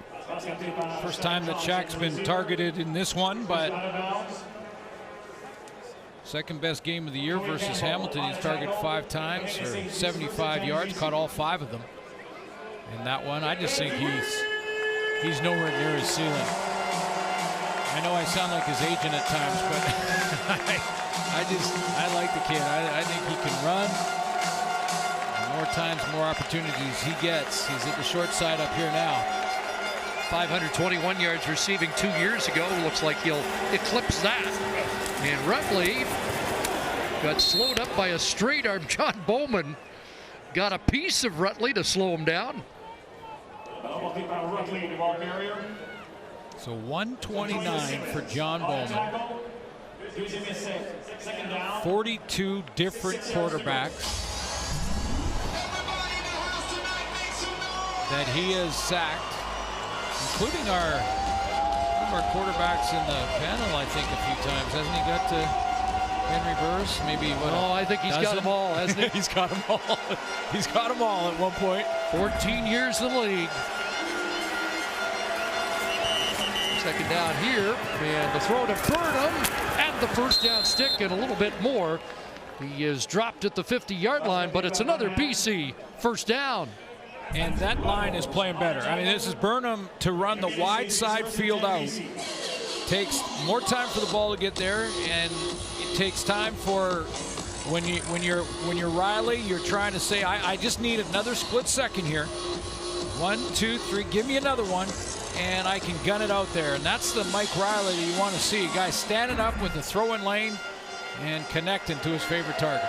Mike Riley with 4 300-yard games this year. In those, sacked only 11 times. So give him a little extra time and he can supply more yardage. Rutley to midfield has 5 more. Take a look at the games played for John Bowman. And you think about his position and playing defensive end, going through the injuries. He's had years where he's had to fight through and battle through injuries at 224, and there's where he is on the all-time list for the Alouettes. And what an outstanding Hall of Fame career for number 7. 2nd and 5 here, BC from midfield. Nice play action fake, and Gerard Carter's got the first down at the Montreal 46. That's what you want from your play action fake. You want the defense to draw so quickly to it that they're actually tackling a running back that doesn't have the ball in his hands. You talked about the Lions being fired up coming out for the second half. So often this year they get a little momentum, like the Burnham touchdown, and then they give it right back, and it looked like Montreal was marching down the field, but that Peters interception seems to have helped stoke this Lions team. Rutley on the pitch. It had some room inside, driving it down to the 37. Or 32, excuse me, and that's 8 more for Brandon Rutley. Kelly Bates guys up front, moving to the left in a nice unison way to get that block, kind of protecting as they slide together. Now the importance is that they're together there, and when you talk, John Lou said to you over the first half about Kelly Bates and how he's a stickler to the details, and that if you are supposed to step 6 inches to the left, it better be 6. If it's 7, you're wrong. And that's where Kelly Bates will clean it up. And they looked like they were in unison there, just stepping over together. Open up a hole for Rutley.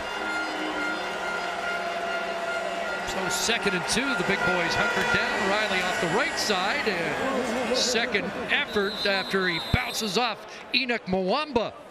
Well, it looks like he got to the 30 where he had to be. Mwamba has a nose for that play. I mean, we've seen him down on the goal line. He just, some linebackers, all linebackers love it, and they're good, and this is where they make their money, when they get the chance to just step in. But he seems to have a timing knack and just an idea to know just to take that little hesitation and then step into the hole, and there to hold him short. Yeah, they mark him a yard short at the 30. 36.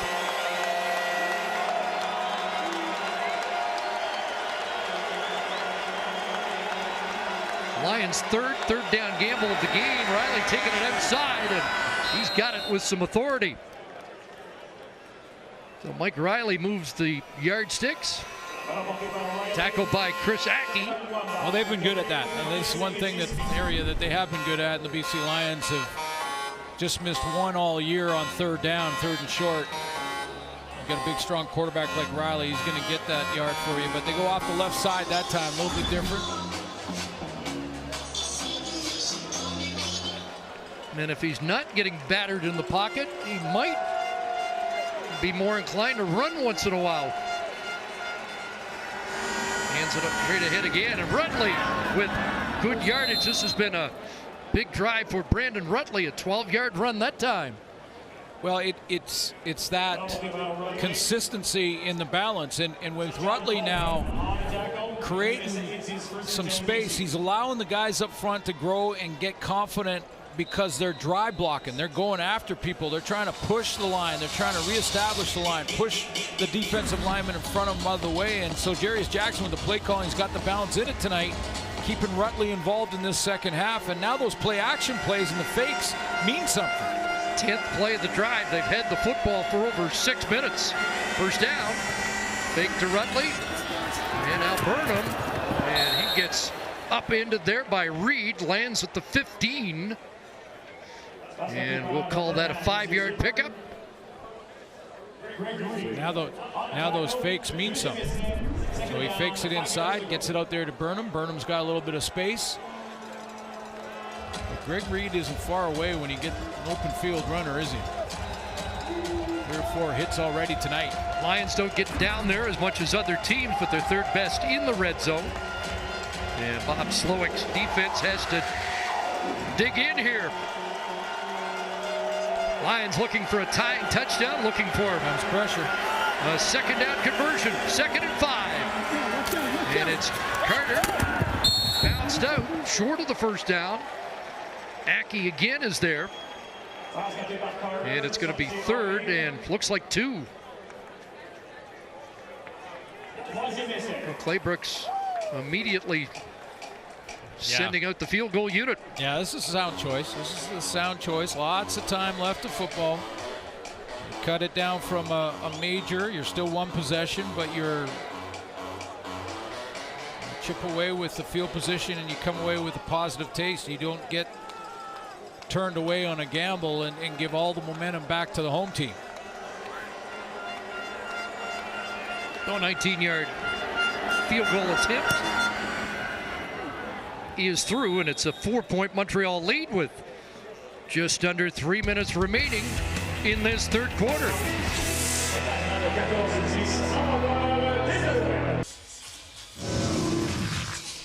Well, it's a return home of sorts for Devon Claybrooks. Couple of years as a defensive tackle with the Montreal Alouettes back in 2007 and 8.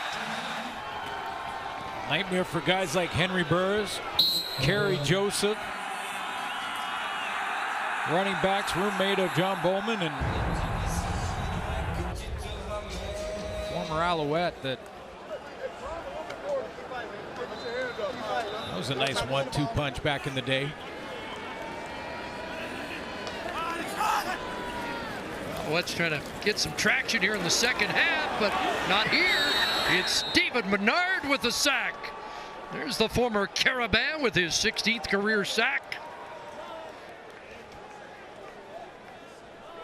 Gets down in that racer stance. He's down in that, just get low, fire out of that stance. That's called a 4-point stance. Both hands on the ground, both feet on the ground, and he's up and through the middle, giving Vernon Adams all kinds of trouble. This is an area on the field for the BC Lions that has not been talked about as an issue, but has certainly been. I mean, they came in 9th in the league with just 11 sacks in 10 games.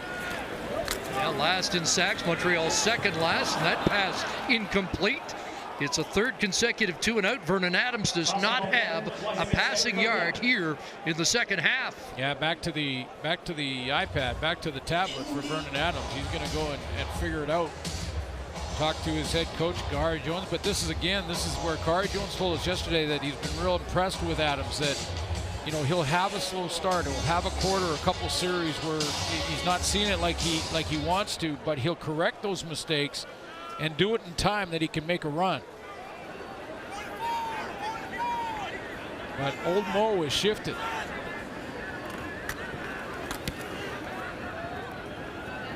Beatty's punt fielded at the 34-yard line. Langford to the edge. More flags on the return after a 47-yard punt. There's the general manager of the Lions. John Lou will have a report on some of his assessments this week when we return. Well, an assistant coaching change and some frank comments this week from general manager Ed Hervey with more. Here's John. Thanks, Chris. And yes, GM Ed Hervey made these comments after firing Brian Shue 3 days ago, and that was to the effect, he went on to TSN radio in Vancouver saying that he questioned the mental toughness of some of the players, and added that the leaders on this club have been trying to hold their teammates accountable, but it's kind of hard to gain overall confidence when the team is struggling with success across the board. But players and coaches that we spoke to yesterday backed up the validity of what Hervey was saying, adding that basically the team has not punched back or executed in pressure situations, and that has just snowballed into this 1-9 record. But so far this evening, they seem to be punching back pretty well so far, guys. Yeah, we've sensed a counter punch here, late second quarter and here into the second half.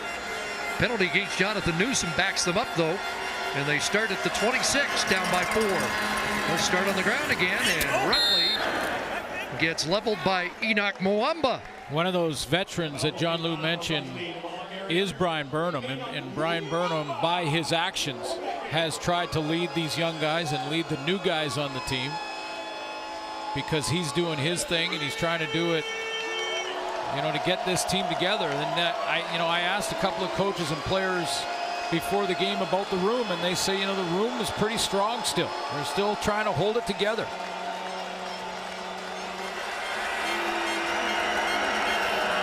Second and 7. Here comes pressure from Levels. They get it to Burnham, and he breaks a tackle and is up near the 45. A clutch first down.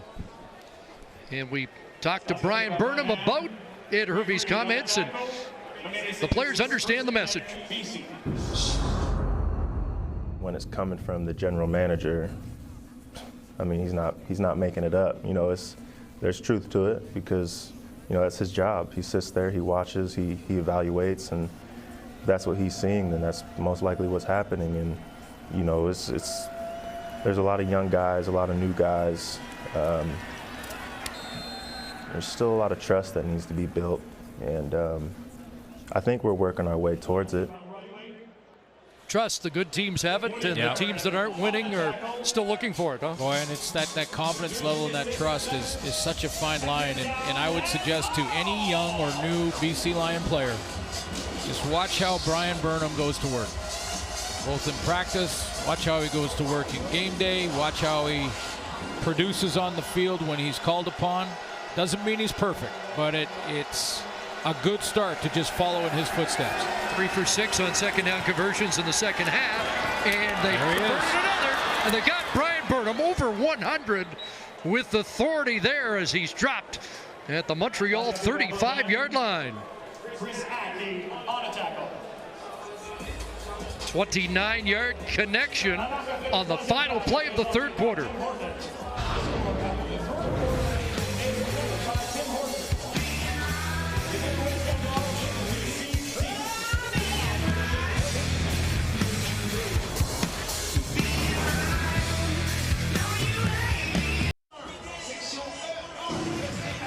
Four-point Alouette lead, but the momentum clearly behind BC.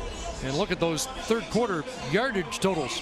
Yeah, you take a look at the third quarter. The Lions had the ball for about 12 minutes of the third quarter, so time of possession, they own that third quarter, and they have a chance to steal a game, get their second win.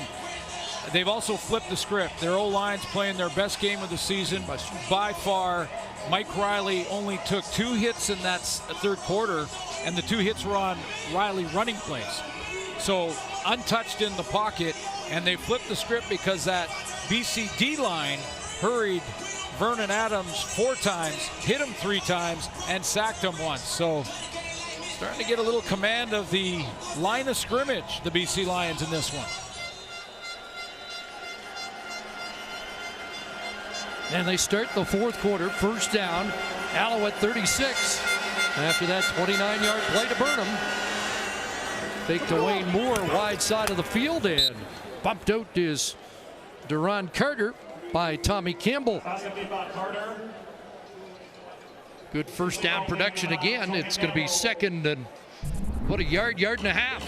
And here's the other thing I've noticed, that Duron Carter has been targeted 5 times tonight. He's caught 4 of them, but what's different is that he's not doing all the trash talking after one 10-yard catch. He's just going back to the huddle, and that's something that you don't see very often from 89. Second and a yard, it is Wayne Moore, and it's a big first down. And with one of the hits of the year. Oh, man. Abbotsford, BC product, and Wayne Moore popped up, but man, he got dusted.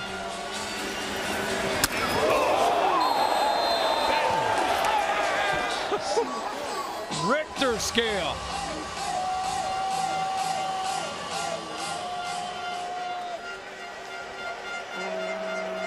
Locampo celebrated. Looked like Moore even had a smile on his face. I'm not sure how. Okay, hold on. That knocked down by Mwamba. Okay, we got to go back. We got to go back. You're not sure about that? No, I just got to go back and just when there's one like this, we got to go back and show it again. And I know it's not my job to call replays. But this is a safety but somehow, coming downhill. A safety coming downhill on a hit and a running play like that. We got to get down. Thank you. Thanks, guys. Down to the track.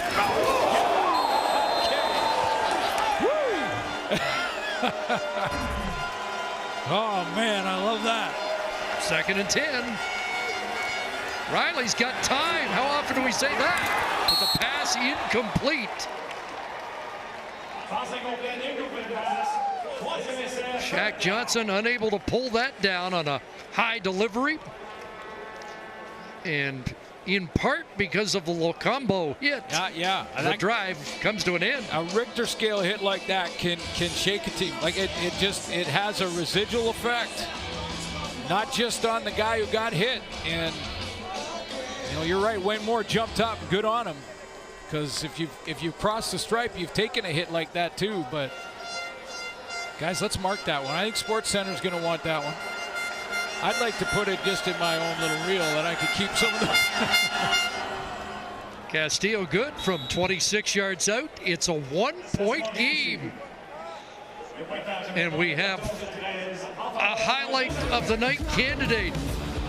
And it comes from a safety, but not your ordinary garden variety tackle.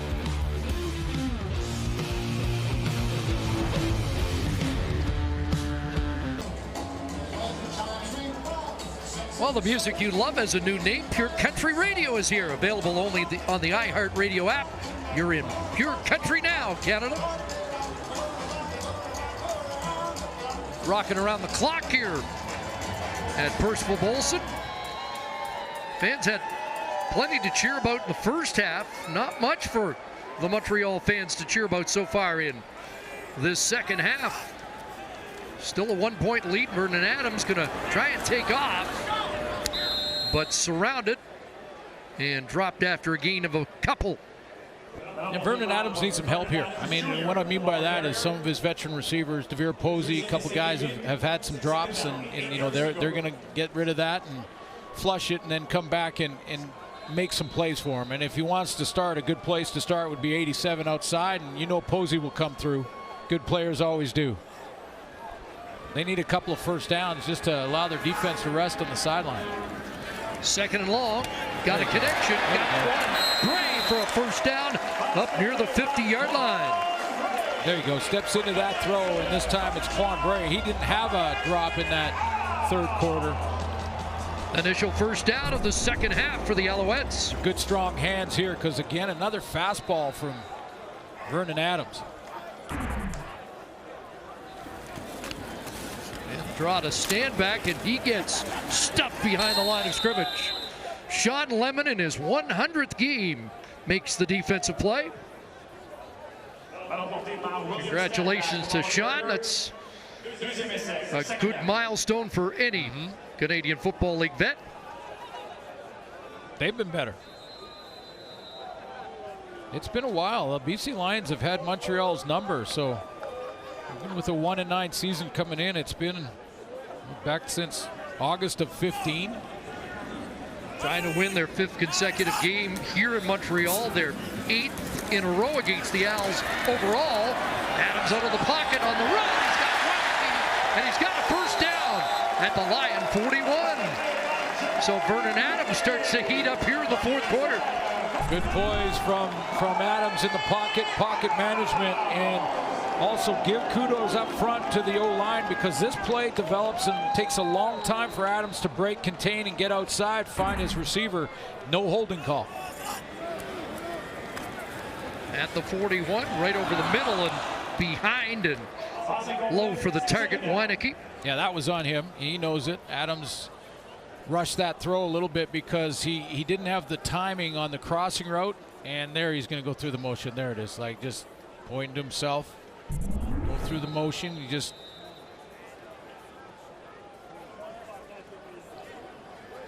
rushed it a little bit. Didn't get that lead leg and the eye on his hip pointing to the target. So those details, right? Details. Gonna screen it. Stand back. Lemon in pursuit.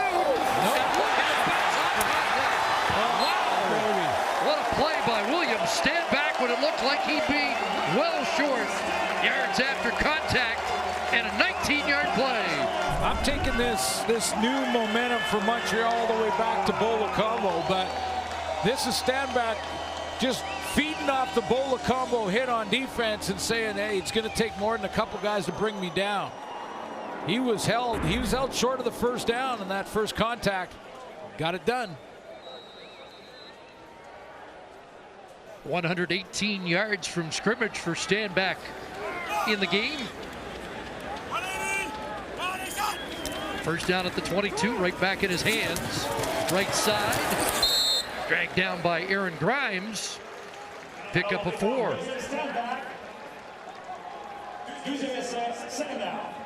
Now the Lions defense will try and dig in. They've held their opponents under 300 yards in each of the last 2 starts.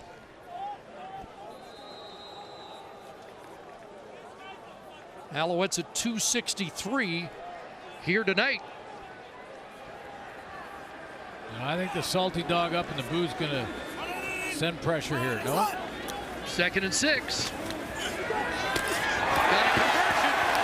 Eugene Lewis stood up by Peters, but a critical first down, and now 1st and goal, Montreal. Yeah, go to the guy who you know is going to come out of that break right when you want him to. There was a bit of a stunt coming from the Lions. It was just Chris Edwards, the one linebacker, so it was actually only 5-man pressure, 5 against 5, so it wasn't full blitz from Rich Stubler. Remember the Lewis comment earlier tonight about learning how to win these games. Things went south a bit in the 3rd quarter, but they still very much in it. In fact, with the lead and regaining their composure here now in the fourth quarter. First of all, giving their defense a rest. They've done that. Del Willis was agitated about something. Malik Harris steps up and makes the tackle. Short gain. It'll be 2nd and goal from just inside the 5. Like some confusion there for the Lions, but they were able to recover and make the play.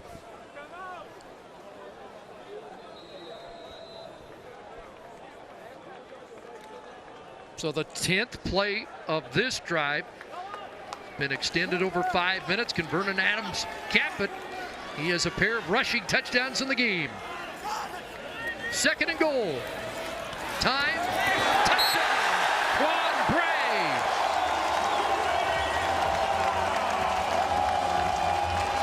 They believe in VA. Even if he struggles, if he's slow out of the gate, they still believe. And if he has a series or 2 or a quarter here or there that it just isn't happening, isn't clicking, they believe he'll find a way to make the corrections. And he puts together a drive when he absolutely had to. The BC Lions stole momentum in the 3rd quarter, but that big drive gets it right back for Montreal and the home team. 10 plays, 75 yards in 5 minutes, 13 seconds.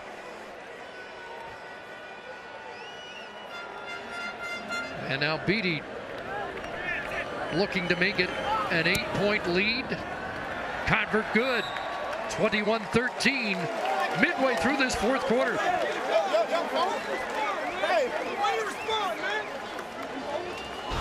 So after sputtering through the entire 3rd quarter, -3 yards, Alouettes drive the field and add to their lead.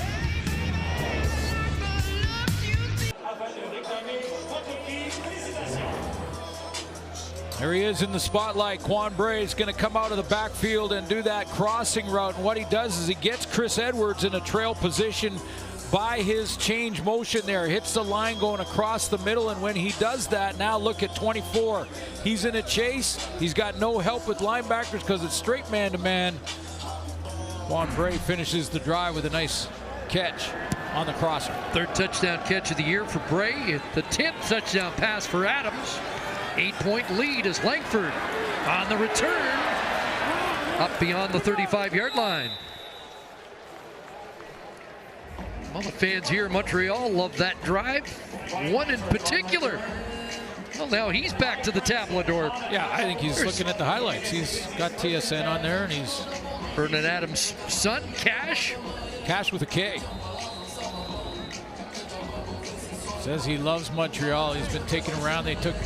Family came to during the bye week and took him around the city, and young Cash says, "Dad, are they speaking Spanish?" I said, "Well, it's close to Spanish, but it's called French." And learn a little bit about his football home. Mike Riley starts on the ground again, and a good gain for Rutley, close to a 1st down.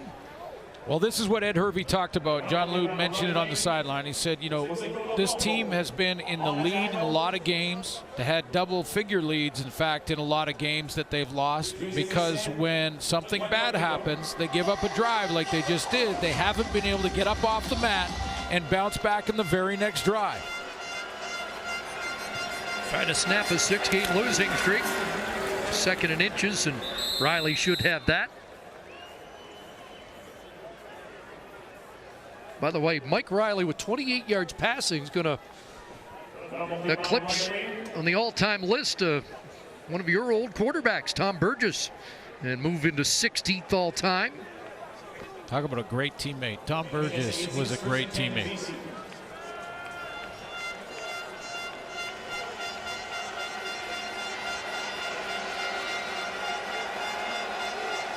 First and 10.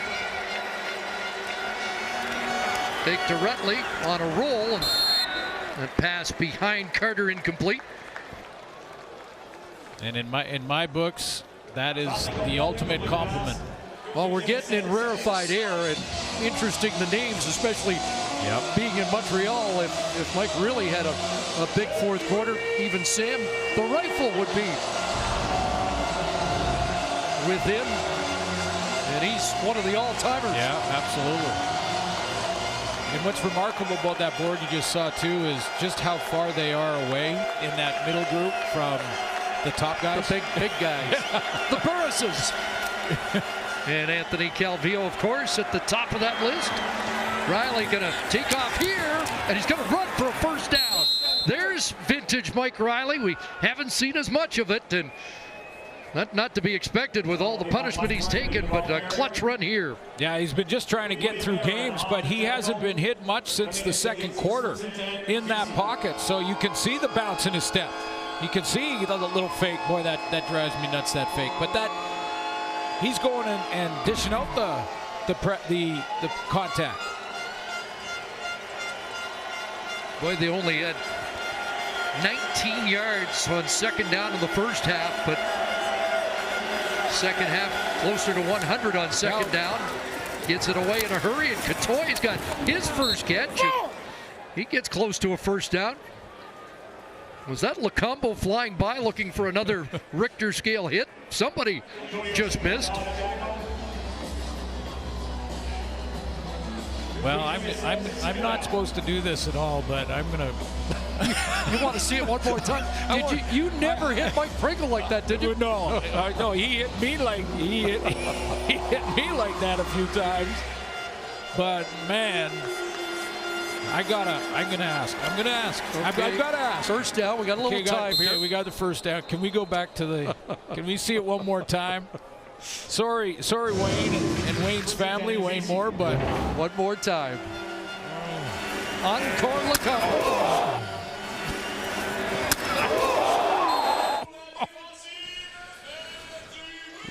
That's the hit of the year. Shoulder to shoulder. Man. Every defensive player dreams about those. It's the one you dream about. It really is. And that's a running back with his feet on the ground. Wow. First down, they show pressure. Swung out to Riley, and he took a look before he made the catch. Well, this is where the mental toughness. Are they learning it? Are the BC Lions getting there? Are they getting there in the mental toughness department that Ed Hervey talked about that they need more of?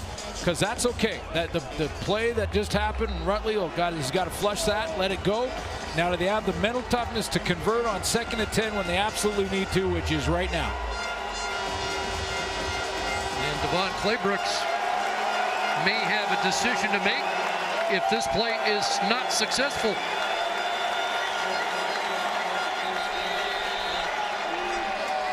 Timeout. And a timeout for the Alouettes.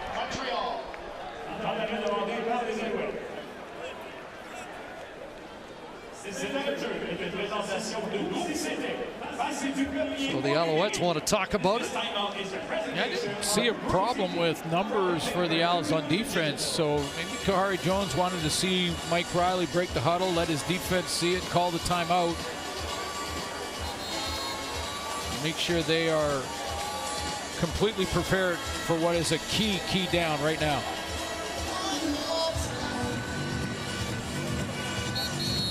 We're right on that bubble time too there where Devon Claybrooks, if he doesn't get it here. That's what I was wondering. I think he's right on the bubble. You take the three, not automatic from 47 out, although there might be some yardage to cut into that.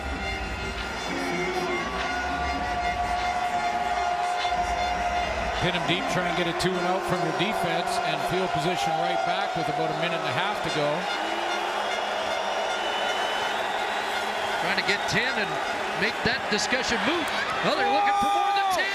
End zone, knocked down, incomplete. Shaq Johnson.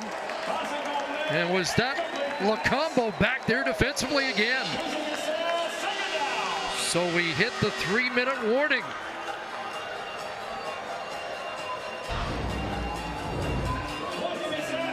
Went for the touchdown off the fingertips of Johnson. 3rd down coming up.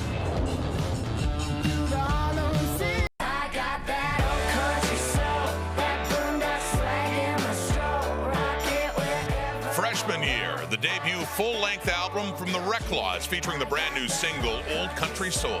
Listen now on Apple Music. Well, we had an interesting discussion during the break. Was there a temptation to challenge that?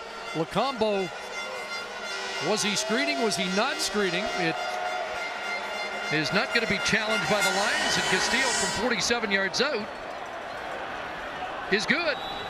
So it's 21-16. Let's take a look at it. He may have done the right thing for leaving it in his pocket, but there must have been a temptation. Well, this is where, and we're slowing it right down now. So again, it would have to be clear and obvious, and the league has, has also sent memos to the teams and just again focusing on what the command center is for, which is a clear and obvious mistake. So I think that was enough gray area there that was probably better for Clay Brooks to save the timeout and the challenge, because also Lacombo got a piece of the ball. Now you don't necessarily have to look back. That's not part of the criteria, but he thought about it. And then as you go into the commercial break, he only has so much time to throw the challenge flag. So. And if you're wrong, you lose your timeout that could be valuable here in the final 3 minutes. This one going to go down to the wire. Clay Brooks, by the way, has been very good in the challenge department. He's at 80%, 8 of 10. Alouettes trying to win their 6th in 8. Trying to win their 6th of the season. Here Ryan starts at the 10. Trying to give Vernon Adams good field position. And up close to the 35. Montreal wants another extended drive, and the BC Lions looking for a 2-and-out. Well, with curling season around the corner, the Alouettes have the hammer. They have the lead, they have the ball, and they have William Stanback. And remember in the Calgary game on Labor Day when Calgary wanted to run the ball and everyone knew they wanted to run the ball and they still were able to run the ball? That's what Montreal is looking at right now. Can they grind this game down, end it with William Stanback? Does bring back Mike Pringle memories? I hate Mike Pringle memories.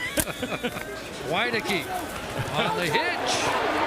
And he snuck through Grimes the tackle, but close to a first down, 9 yards for number 9. Well, let me preface. I completely admire the Hall of Famer and Mike Pringle and what he accomplished in his career. Just get a headache every time I think about him. But interesting play calling for Kahari Jones. He goes away from the run and stand back, and that little bubble screen to get things started. Back in the day, if Pringle was in the backfield, 10 carries, 10 carries to Pringle. 10 in a row. Just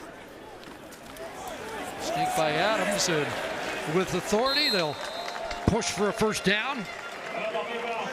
That front of the Alouettes gave up 66 sacks last year. Much different story this season. Came into the game allowing 21, just one tonight. So into the second half of the season, it looks like they'll cut their sacks allowed dramatically from a season ago.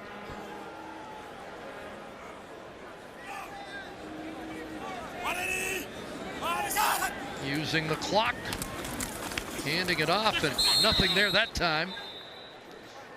That was Chris Edwards in the offensive backfield to upend Stanback.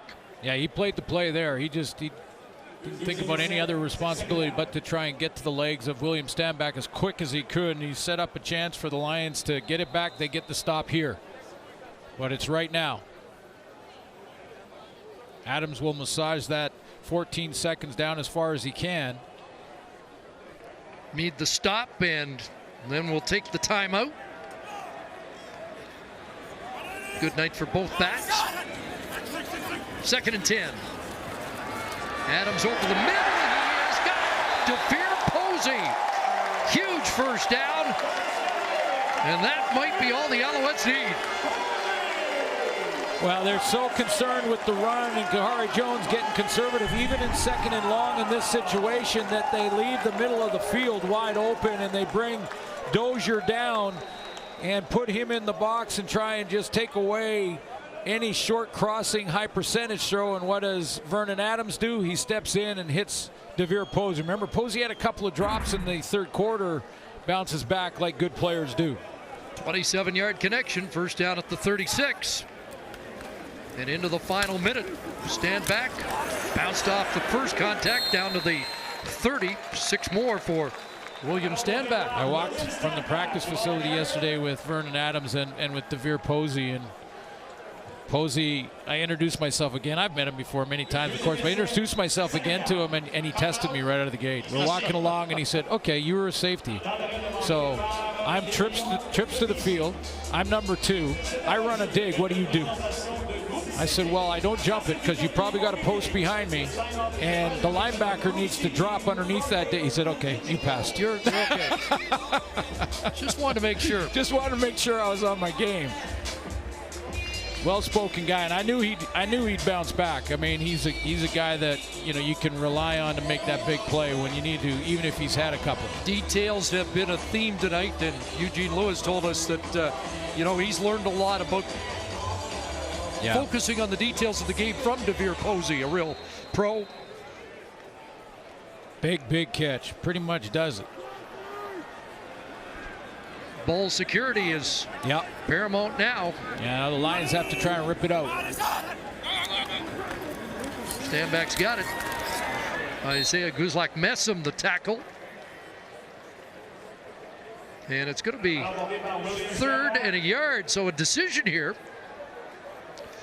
Do you make it an 8-point game, or do you do what Khari Jones just did and said, go ahead and get it? Go ahead and get that yard, and has confidence in his guys up front. They've been getting a real good push on the goal line and in short yardage, so he goes to the well once more. Junior Luke checks in on the defensive line for BC. Jonathan Newsom as well. And the Lions' last chance here.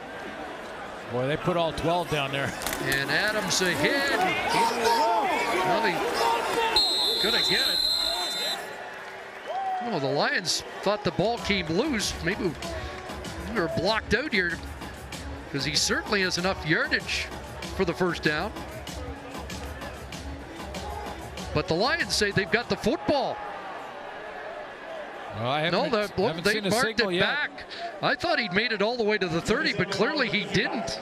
Okay, so it wasn't a fumble. So the Lions weren't able to talk the officials into a fumble, but they do look like they may have held him short. Yeah, looked like the surge did not include the man with the ball, and it's going to be close. And it's BC football. So from the no lead is safe category, this one is not done yet. 25 seconds left on the clock as the Lions come up with an improbable stop. In the pileup, Adams comes up short.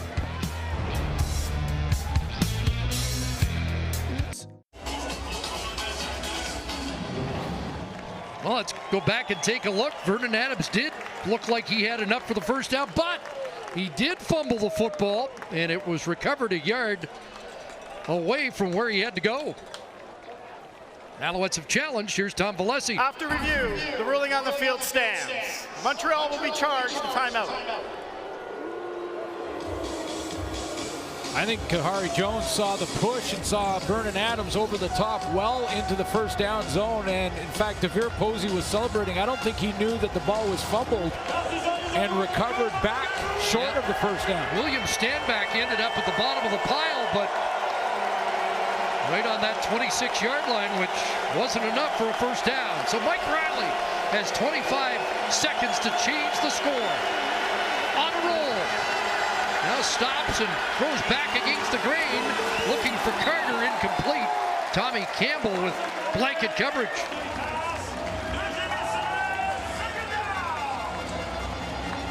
Took 7 seconds on first down.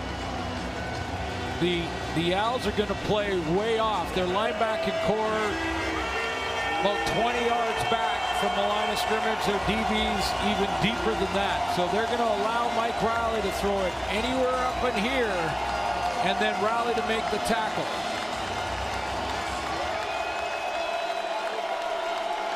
Three-man pressure, that's it. Second down. Look out. He's dropped. John Bowman, second sack of the game. Wow, you just don't expect this if you're Riley. You've got 5-on-3. You've got John Bowman, and in their best game of the season, the BC Lions O-line slipped back into what's been a big issue all year. Doubles his sack total on the season to 4, 130 in his career. Last gasp. And Carter drops it near the first down. And that's going to do it.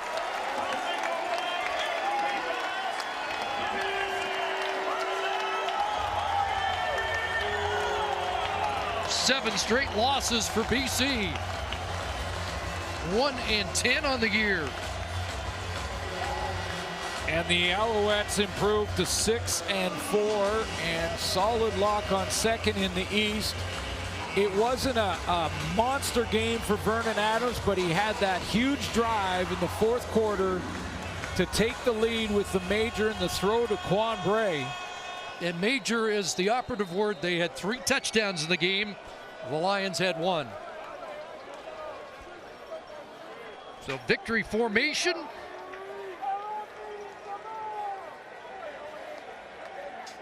Last 2 decided on the final play of the day. Game, this one not, but it goes down to the wire. Vernon Adams and the Alouettes are now 6-4 on the year.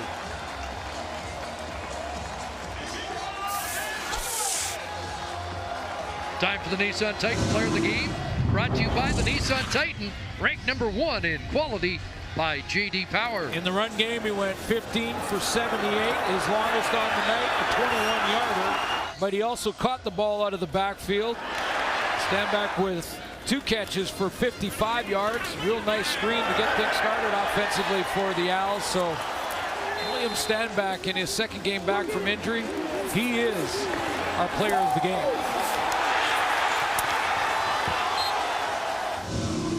Well, this Alouette team continues to rise in the East. A big Super Saturday coming up tomorrow.